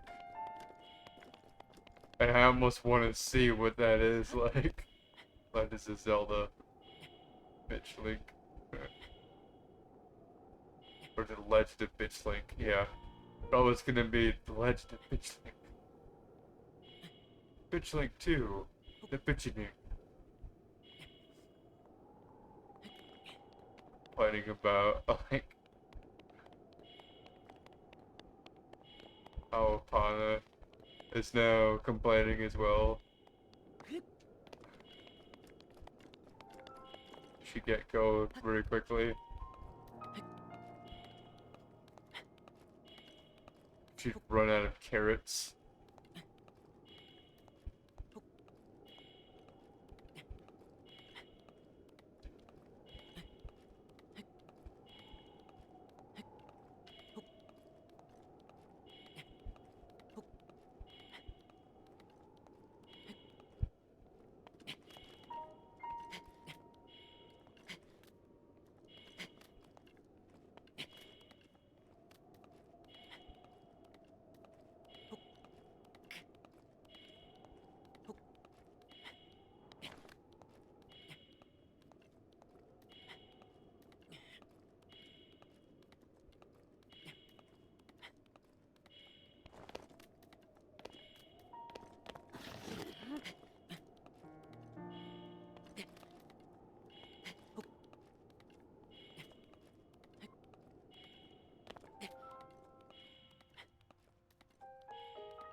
Where is the marker that I'm looking for?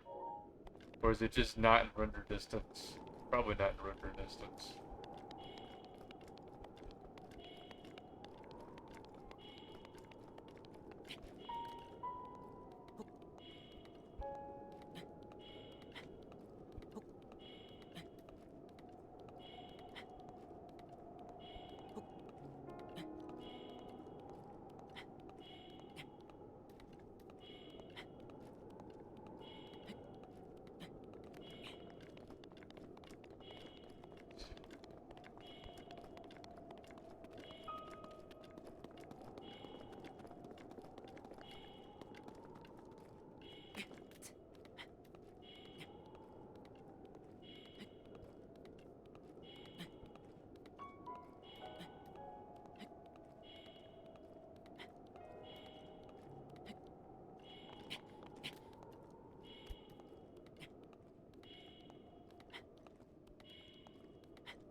It was a cold tower that we're going to? Like, is it like a snowy tower thing that we're going to?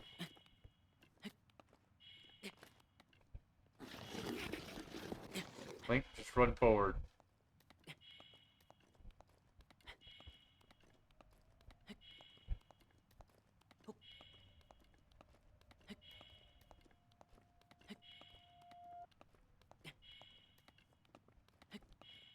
Link, all you have to do is run forward. No, just keep running forward. Just keep running forward.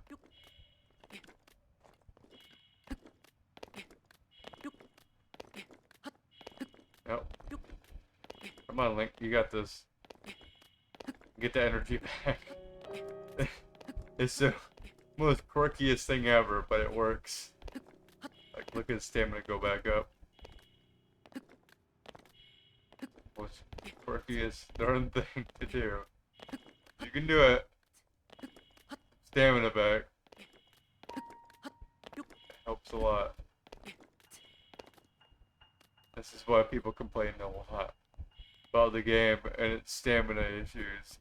And they eventually just whine out and get the stamina when they don't realize there is so many workaways around the stamina problem.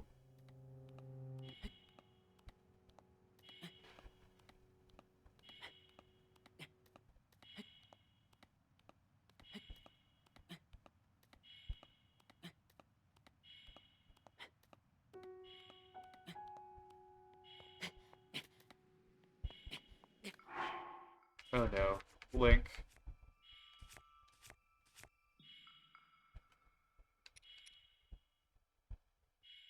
You have cold resistance, Link. How much more cold resistance do you need?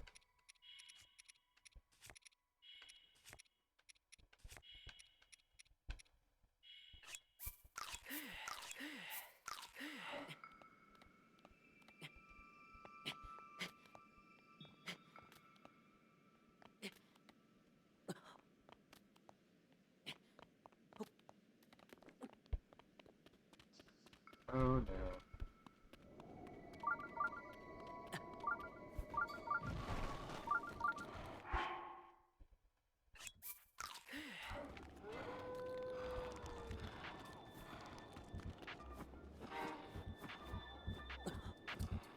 Come on, Link. Move it. Keep warm. You can do it, Link.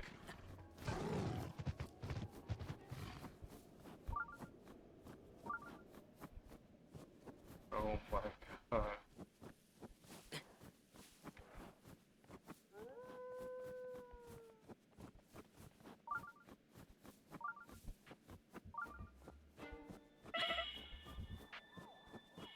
Alright, fine, Wimpy Link.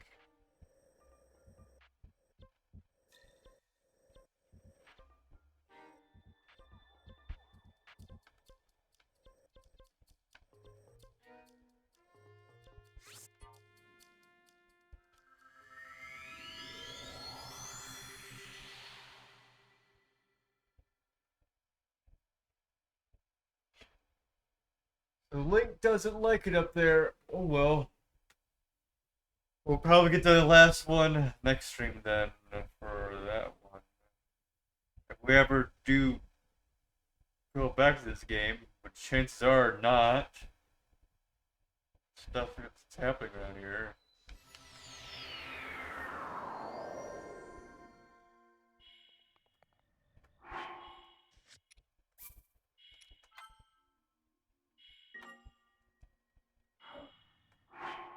Alright, let's swap it over to Banjo-Kazooie.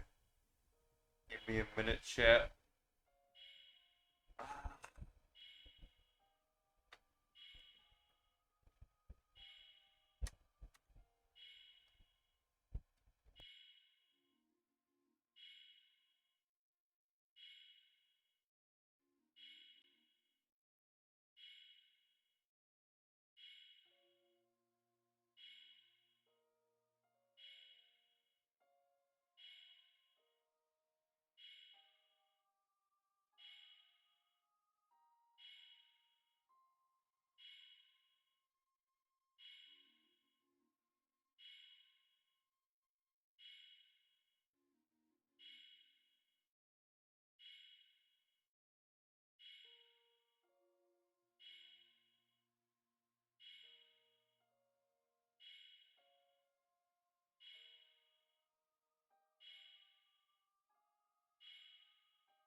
Yahoo!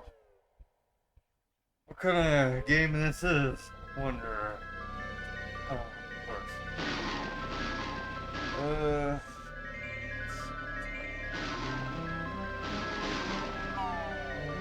I have Banjo-Kazooie, I have Banjo-Tooie, and Banjo-Kazooie Nuts and Bolts.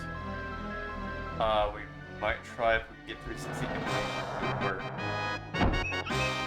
this is just Banjo-Kazooie and Banjo-Tooie. Play it now. Also, why does that happen?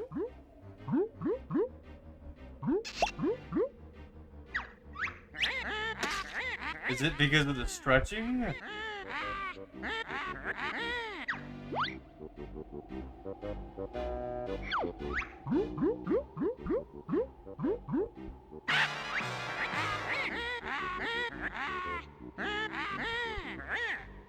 I never understood that about this game. Like, why does it have that?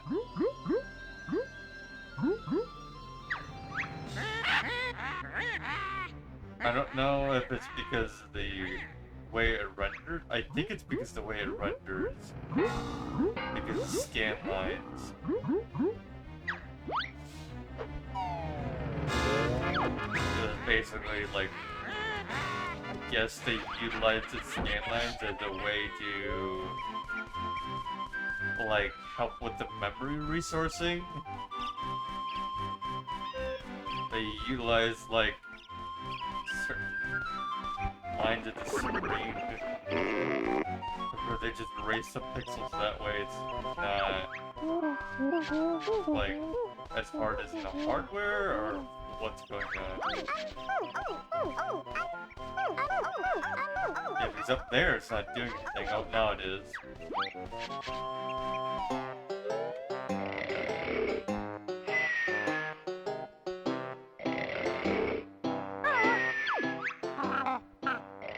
If I want to go on any adventure too.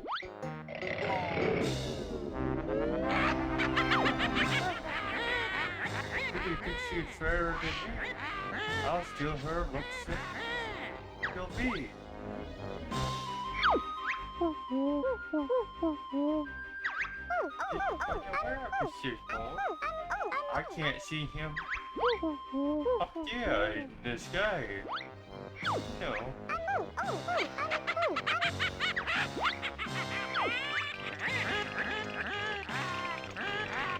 You'll soon be ugly. What the pity?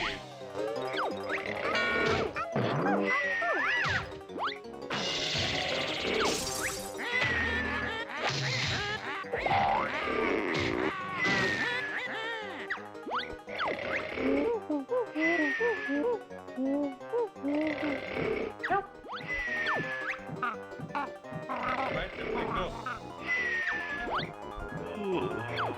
Well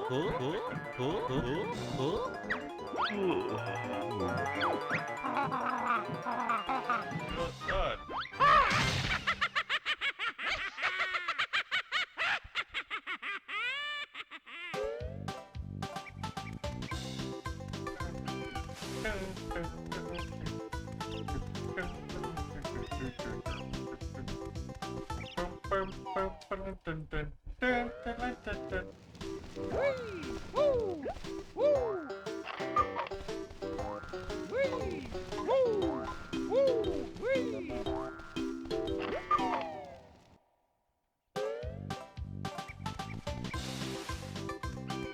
Can't jump. Okay.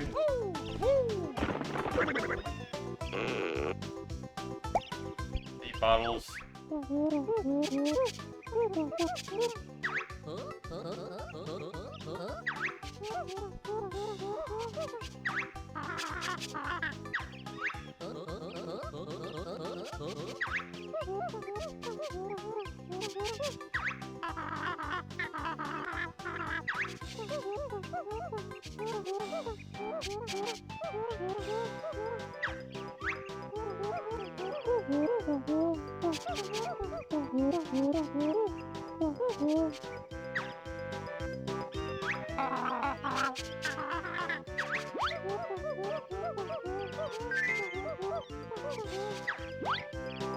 Thank you, bottles. Yahoo! Yahoo! I'm an extra alive. Yeah.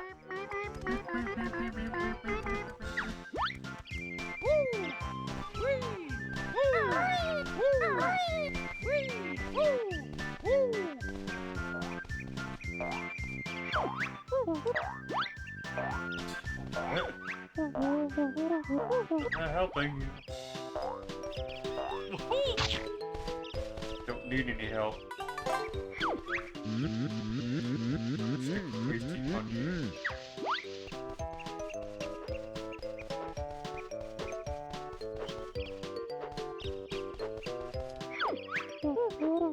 This isn't funny now. Stop calling me. Okay, bottles.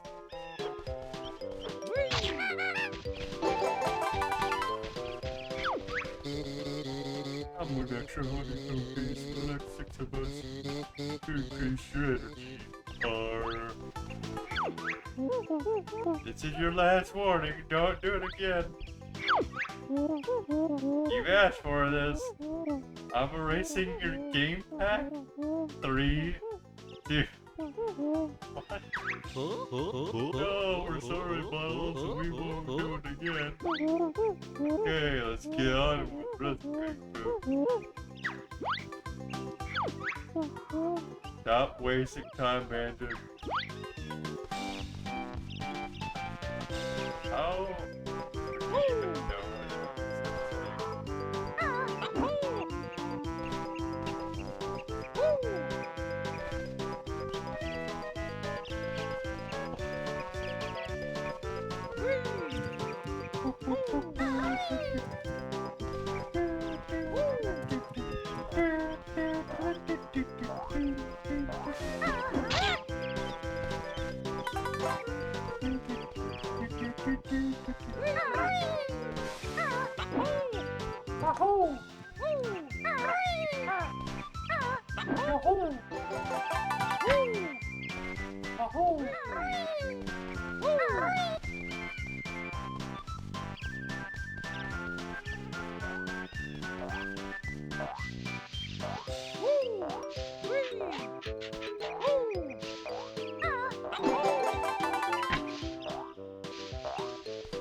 Disappointed.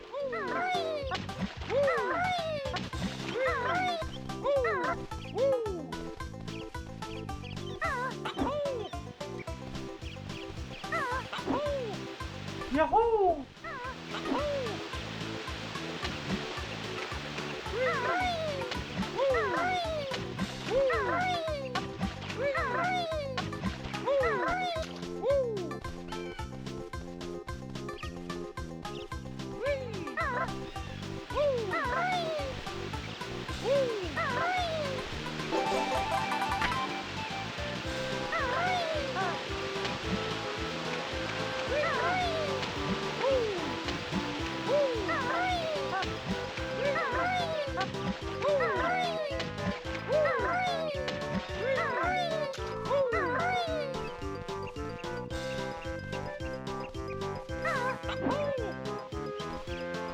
Oh, so you can't fly with that, okay.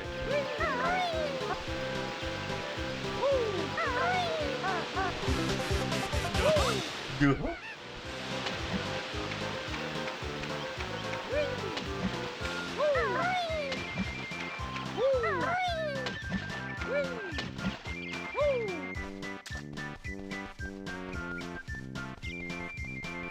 We'll race your safe back.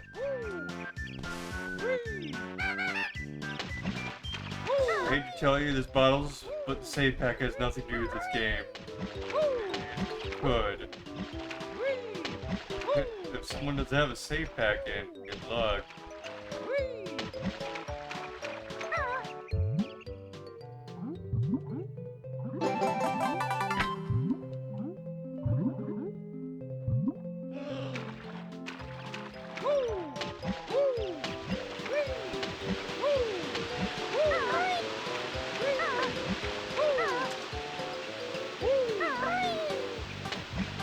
Think about it. If he were to delete anything that's on the save memory, wouldn't he just delete the entire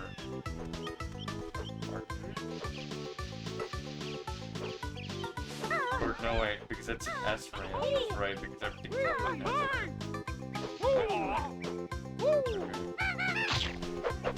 save data. I forgot about that, yeah.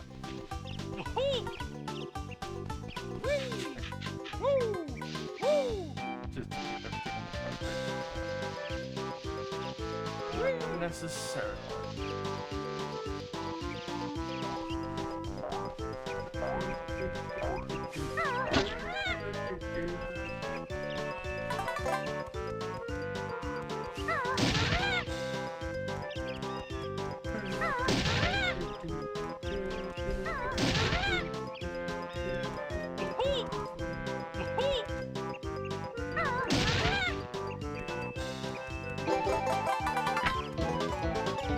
Duh. It's like, duh. Honey, where'd you learn that word today? Banjo-Kazooie.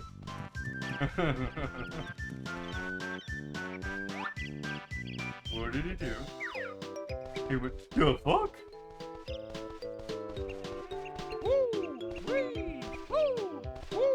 Like, seriously, it does sound like that. Like, the fuck? He goes, the fuck?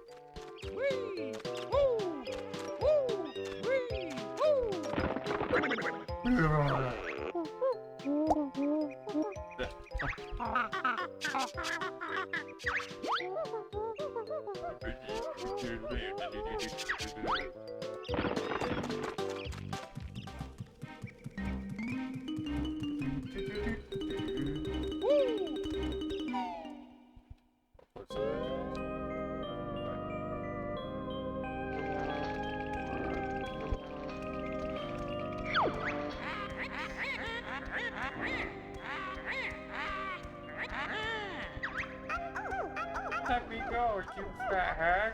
Where you look up, chicken butt. Rescue, you will not dare there. Very dangerous in my lair. Hurry, Congo. Push that button switch. I'm tired of people up the bridge. Power is on, so be ready.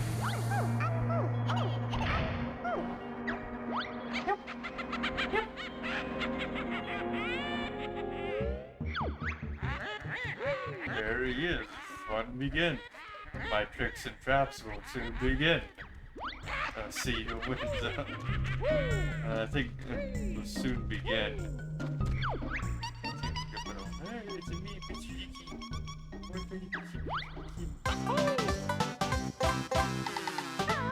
Duh. Duh.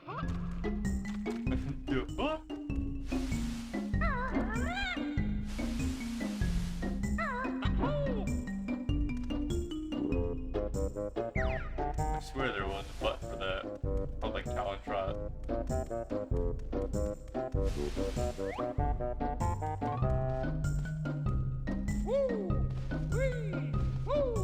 Let's go down to the woods today. Do, do, do, do, do, do.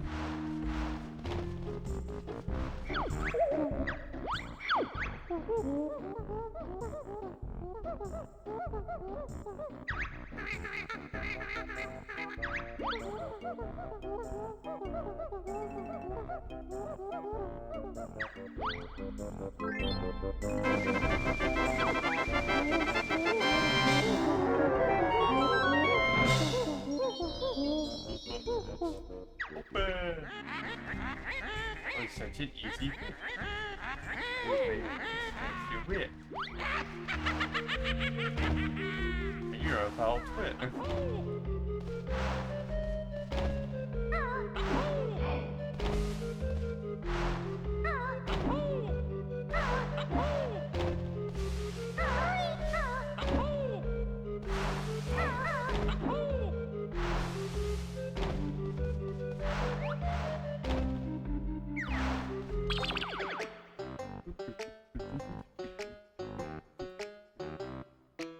That may change a little bit, something to it.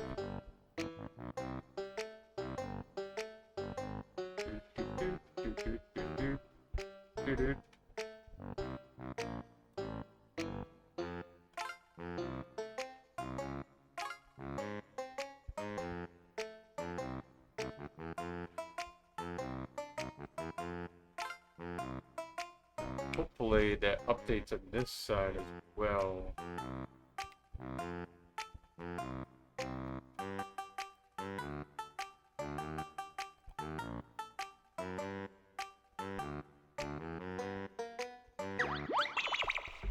I just put first playthrough in it, which I guess technically it is my first playthrough.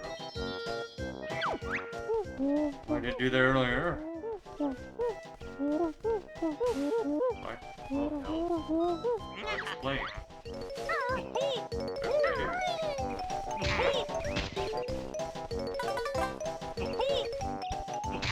Do it.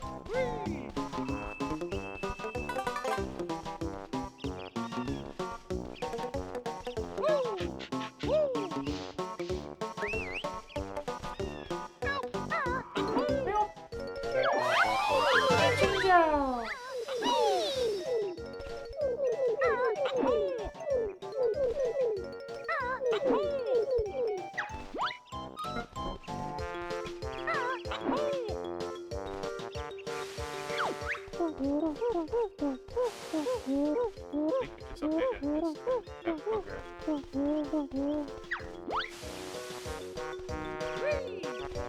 Maybe it did update.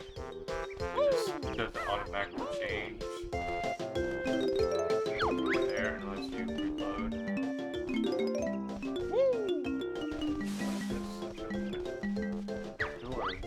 Ekom bokom. Ekom bokom, ekom bokom, ekom bokom.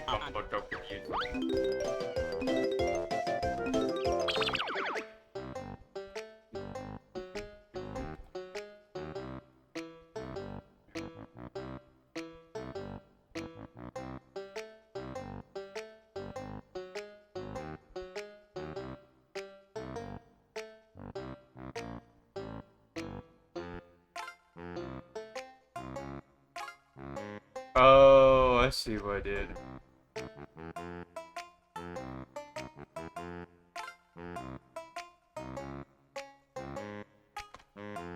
Why is that a category sort of thing? It should be first play through, not first player through.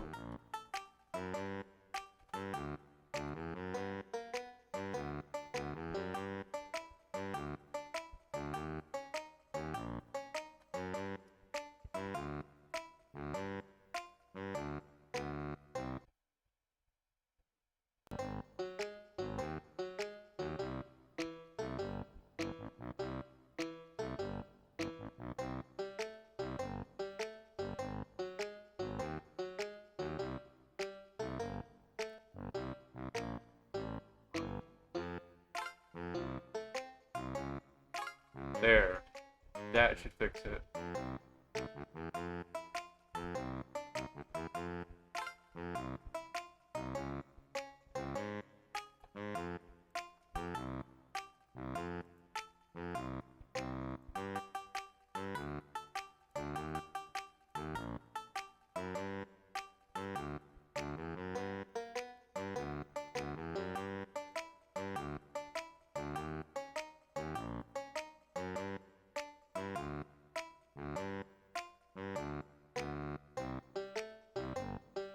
Yeah, it was like weirdly spelt for play through. It was like player through rather than play through.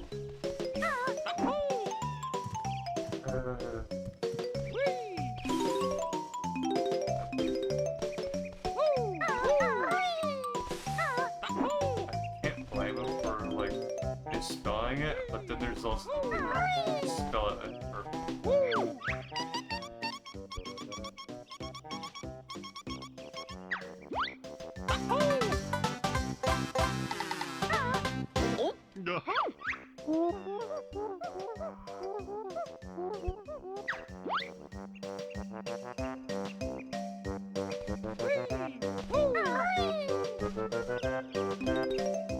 There's the old the tags. Were basically our own sort of tags. It's like pre-done basically for everyone. It was always correctly spelled. Nowadays, because we could make custom tags, apparently a lot of them are being screwed up because people are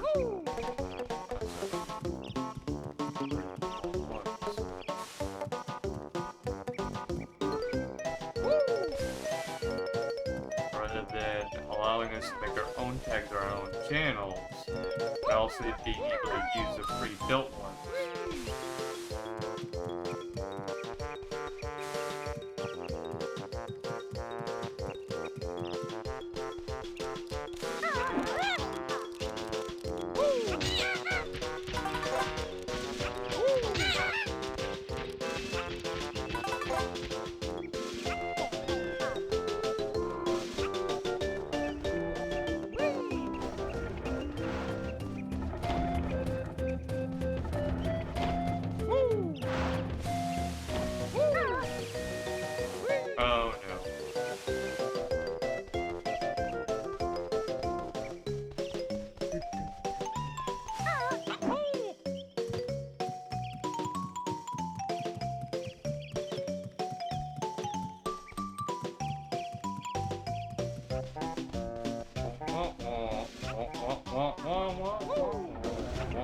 wah, wah, wah, wah, wah.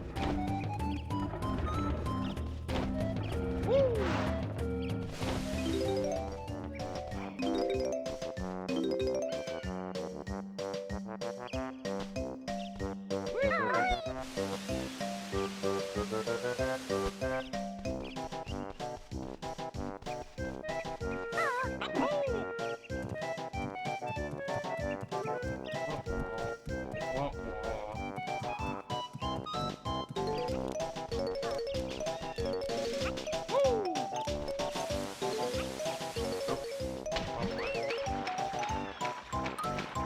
I'll get you, Jinjo. Come here, Mr. Jinjo.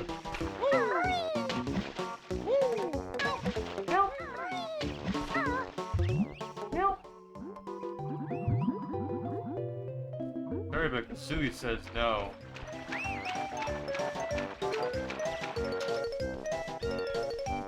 There was Banjo saying no. Either way, you're not being rescued right now.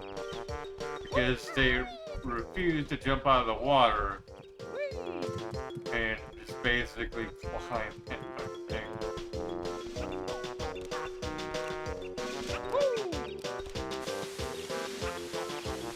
Oh, it's a little bit to the left. It's a little bit to the left.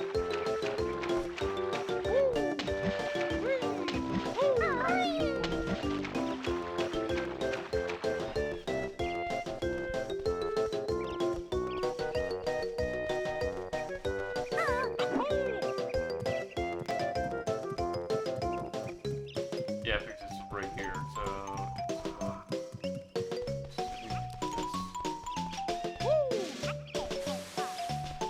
Yep.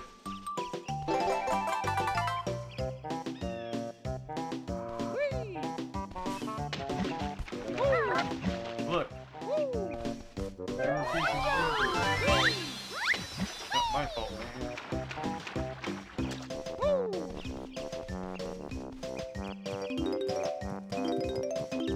Pretty when I pointed out.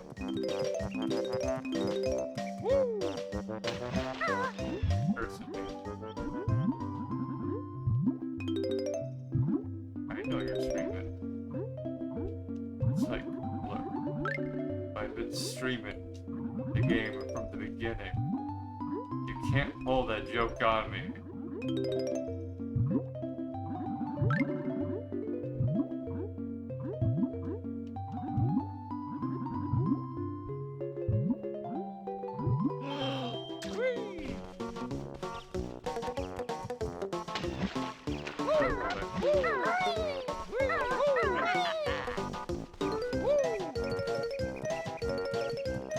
Yes, I know you're supposed to get with the ant for that.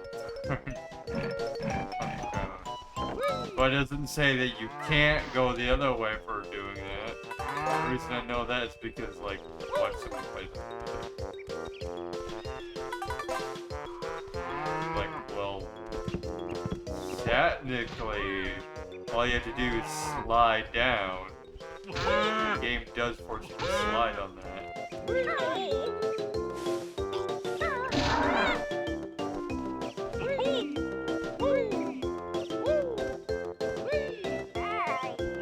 What, you can't ground pound? Okay. So we can't ground pound.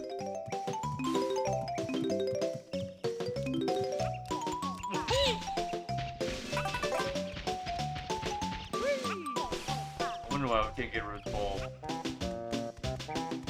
There's no such thing as ground pound. Why is there no such thing as ground pound? There should be a thing known as ground pound.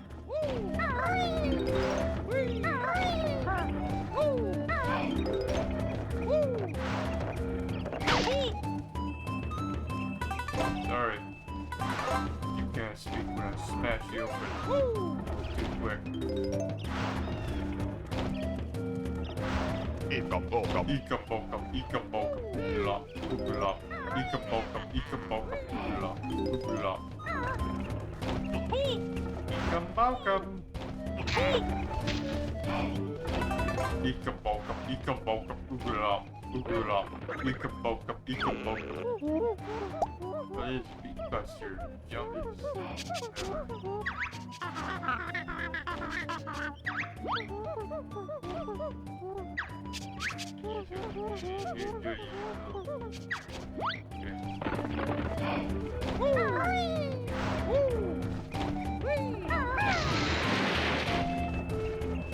They're ground bound.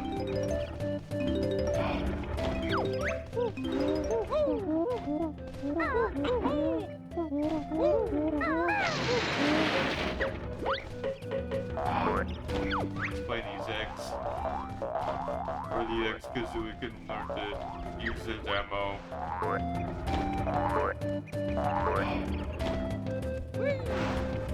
Kazooie's got a gun?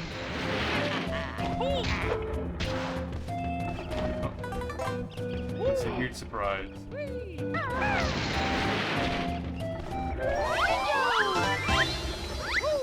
fact that someone thought of like the bird shooting out eggs, ammo.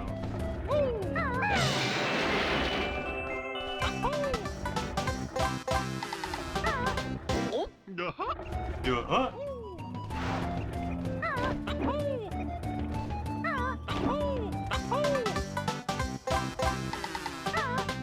Huh?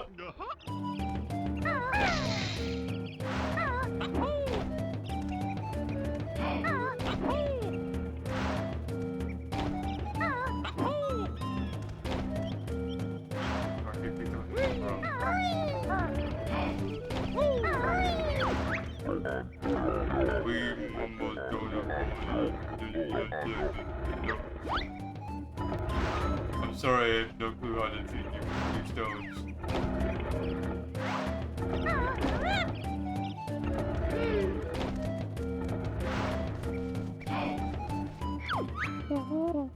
And your heart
Yes!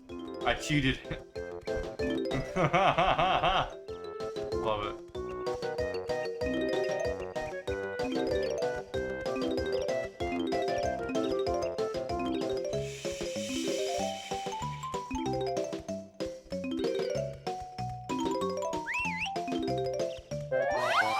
Hey, come over here. Just like, what the fuck?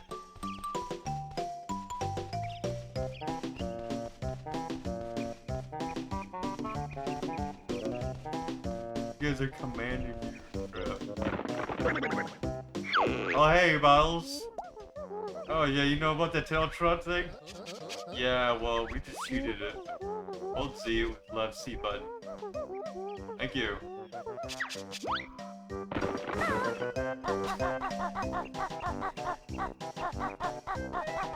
Is there a way to focus camera?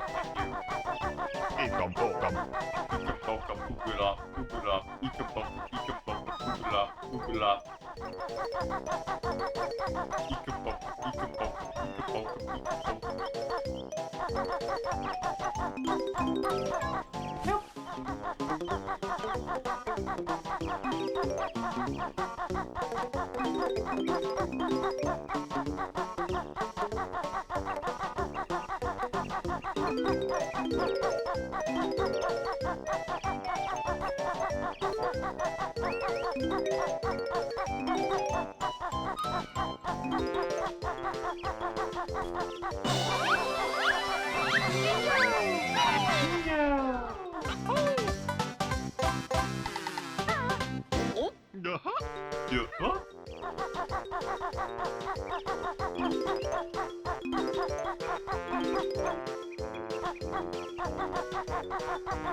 Come on.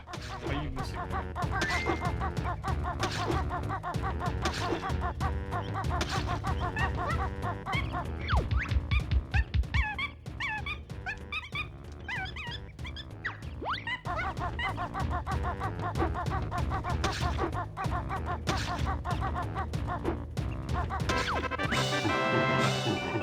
Clever bear, but Uncle Gold. Yeah?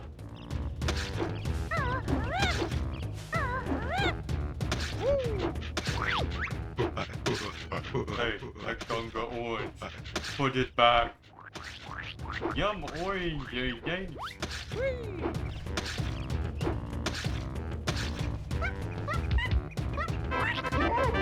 You just walk at him and you're just like, okay, here's your orange out of nowhere. Here. Oh, fat bear and bird. Wow. Duh.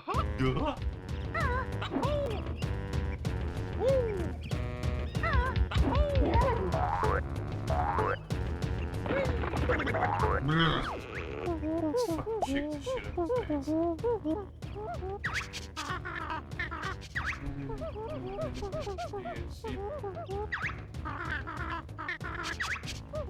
Sure, first run, see what huge, but that's how the people are. Bird brain carrying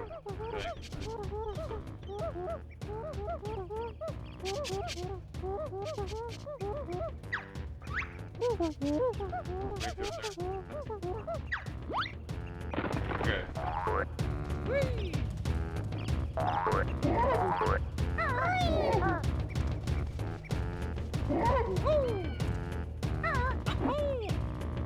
Banjo, because the way Banjo for life.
It's just like getting huge excited.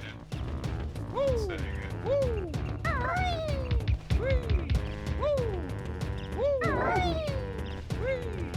You have to use backward jump.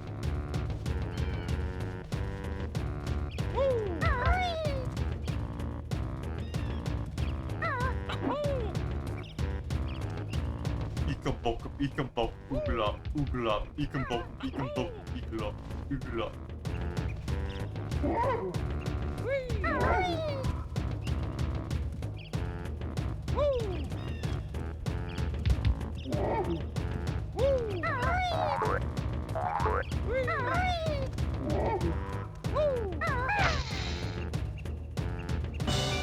Like Spike. Okay, now you can have it.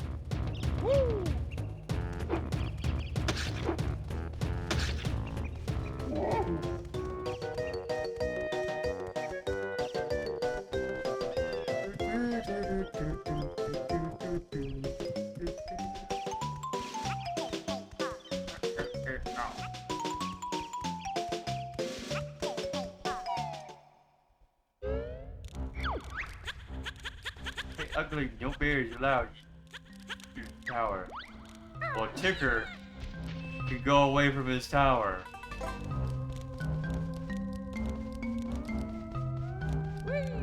Because get some stolen items.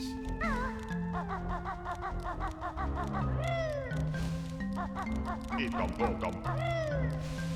I'm just coming through just to save some. Okay. It just so happens that there might be something to save inside your own place. It just so happens to be that your place is wide the fuck open.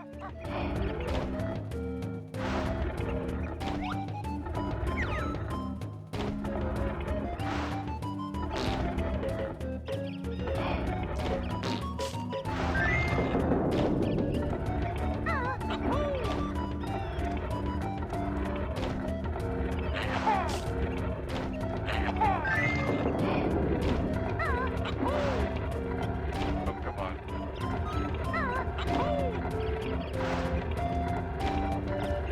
Oh, right.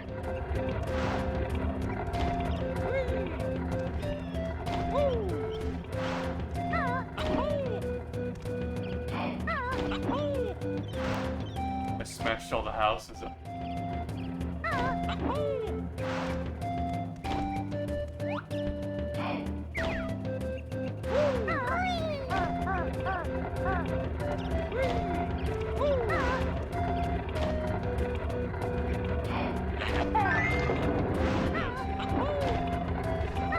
Works great.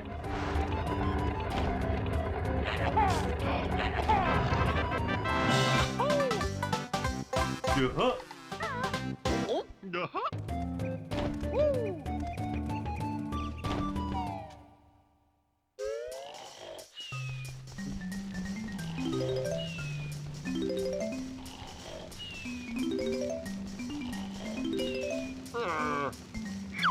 Up, go.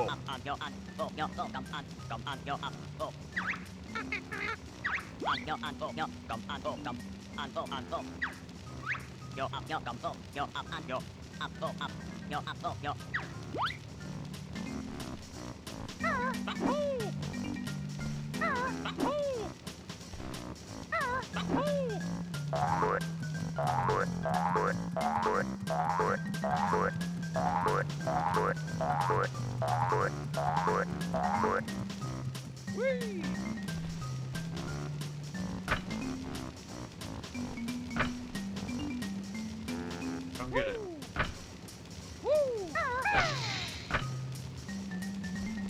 I have 5.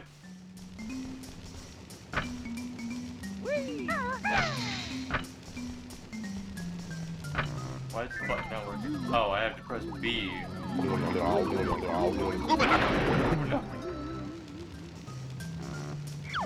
Yo. Gum, yo, up, gum, go, up, But not bad for a first spell.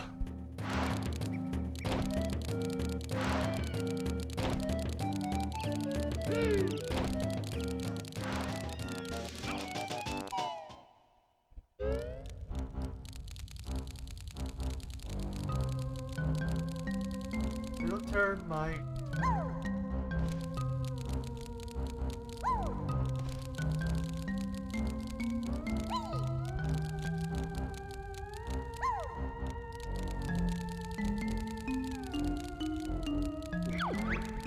Little termite.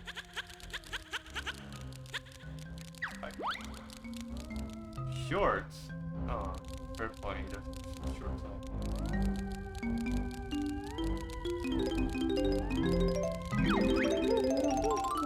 You found all 100 notes on this world. Well done.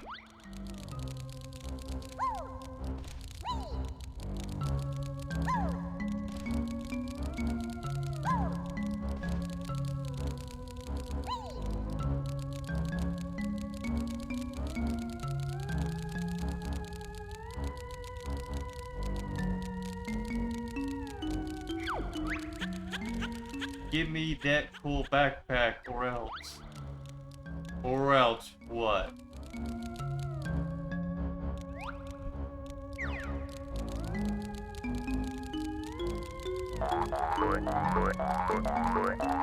Oh, you took all your eggs.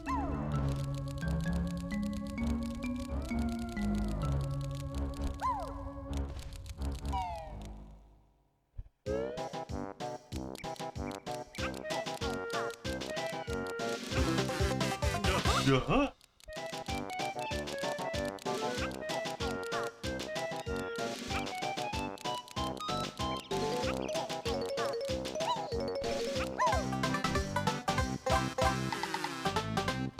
Duh.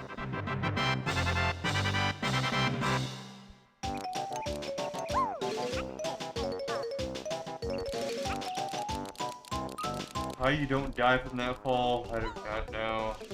Whatever.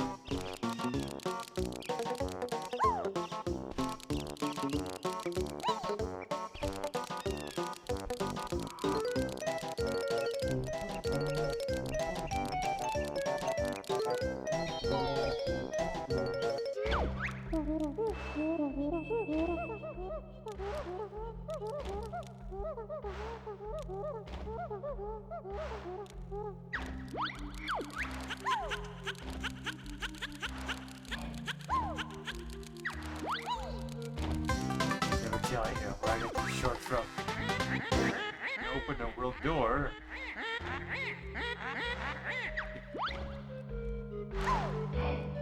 Oh.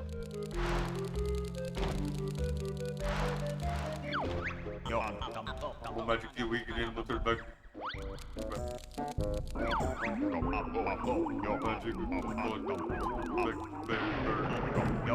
No.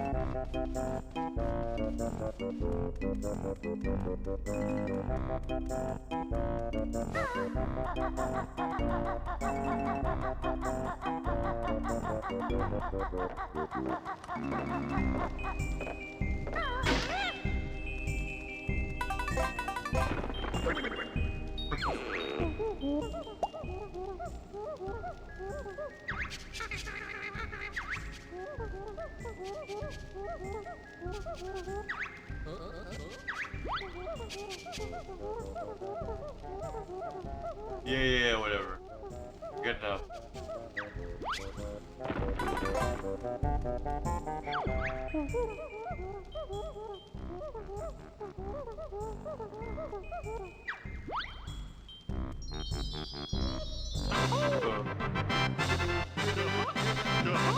Yeah.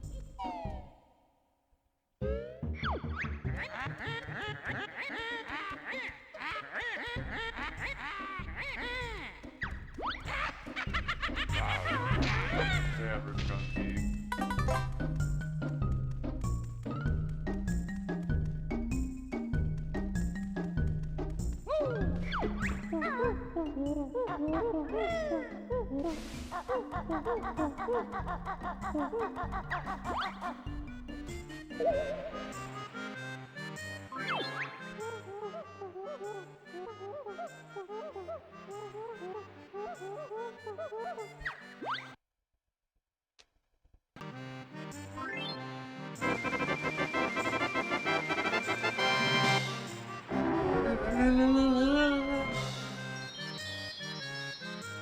Treasure Trove Cove.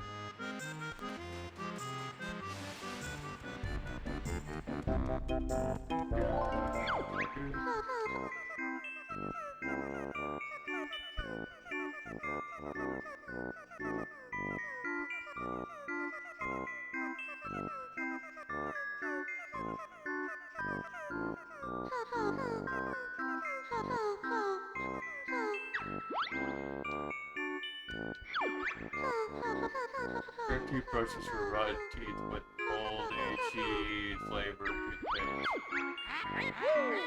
Oscar sees you with their hug. Then you'll get crunchy pounding. Also washes her hair with baked beans. She gets the clothes from the trash can. Well, this is all easy.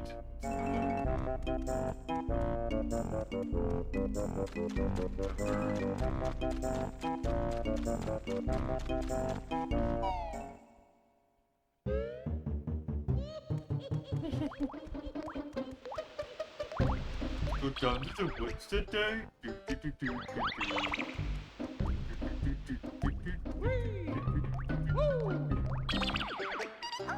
the woods today.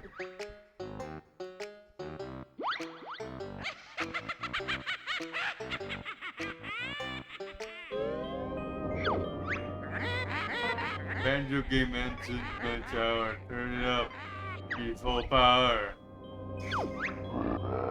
Yes, Grandition transformation system. Be complete.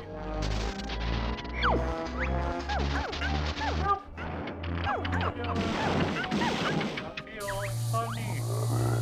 Banjo and Bird.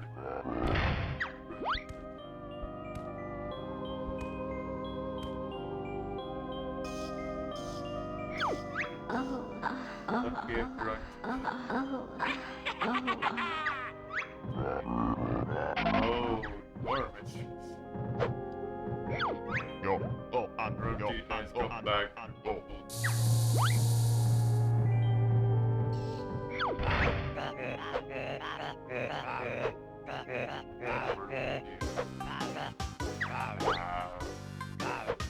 What are you gonna do? Claw me to death?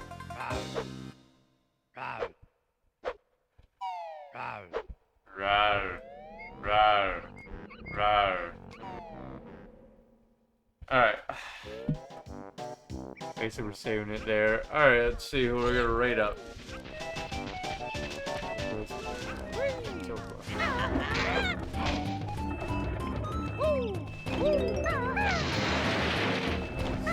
Whoa, whoa, whoa. Why is the monitor this thing just spun around like that?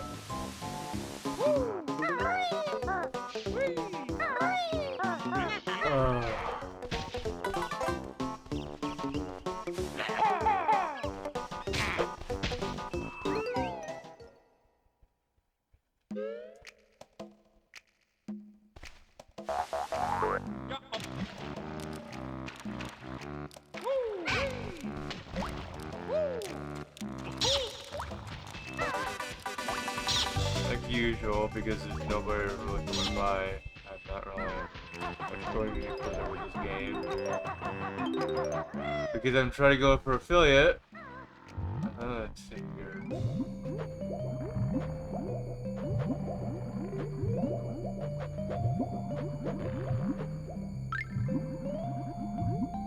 Yeah, if I do go to affiliate, then eventually we can just go back to normal. I could just do the one game in an entire stream, but unfortunately, with no averageness able to be going up because not really anybody stopping by, and well, so it has to happen like this.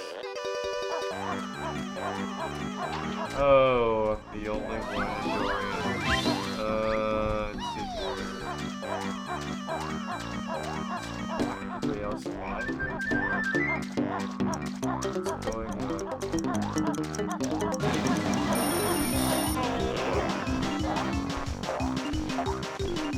Wow, whales.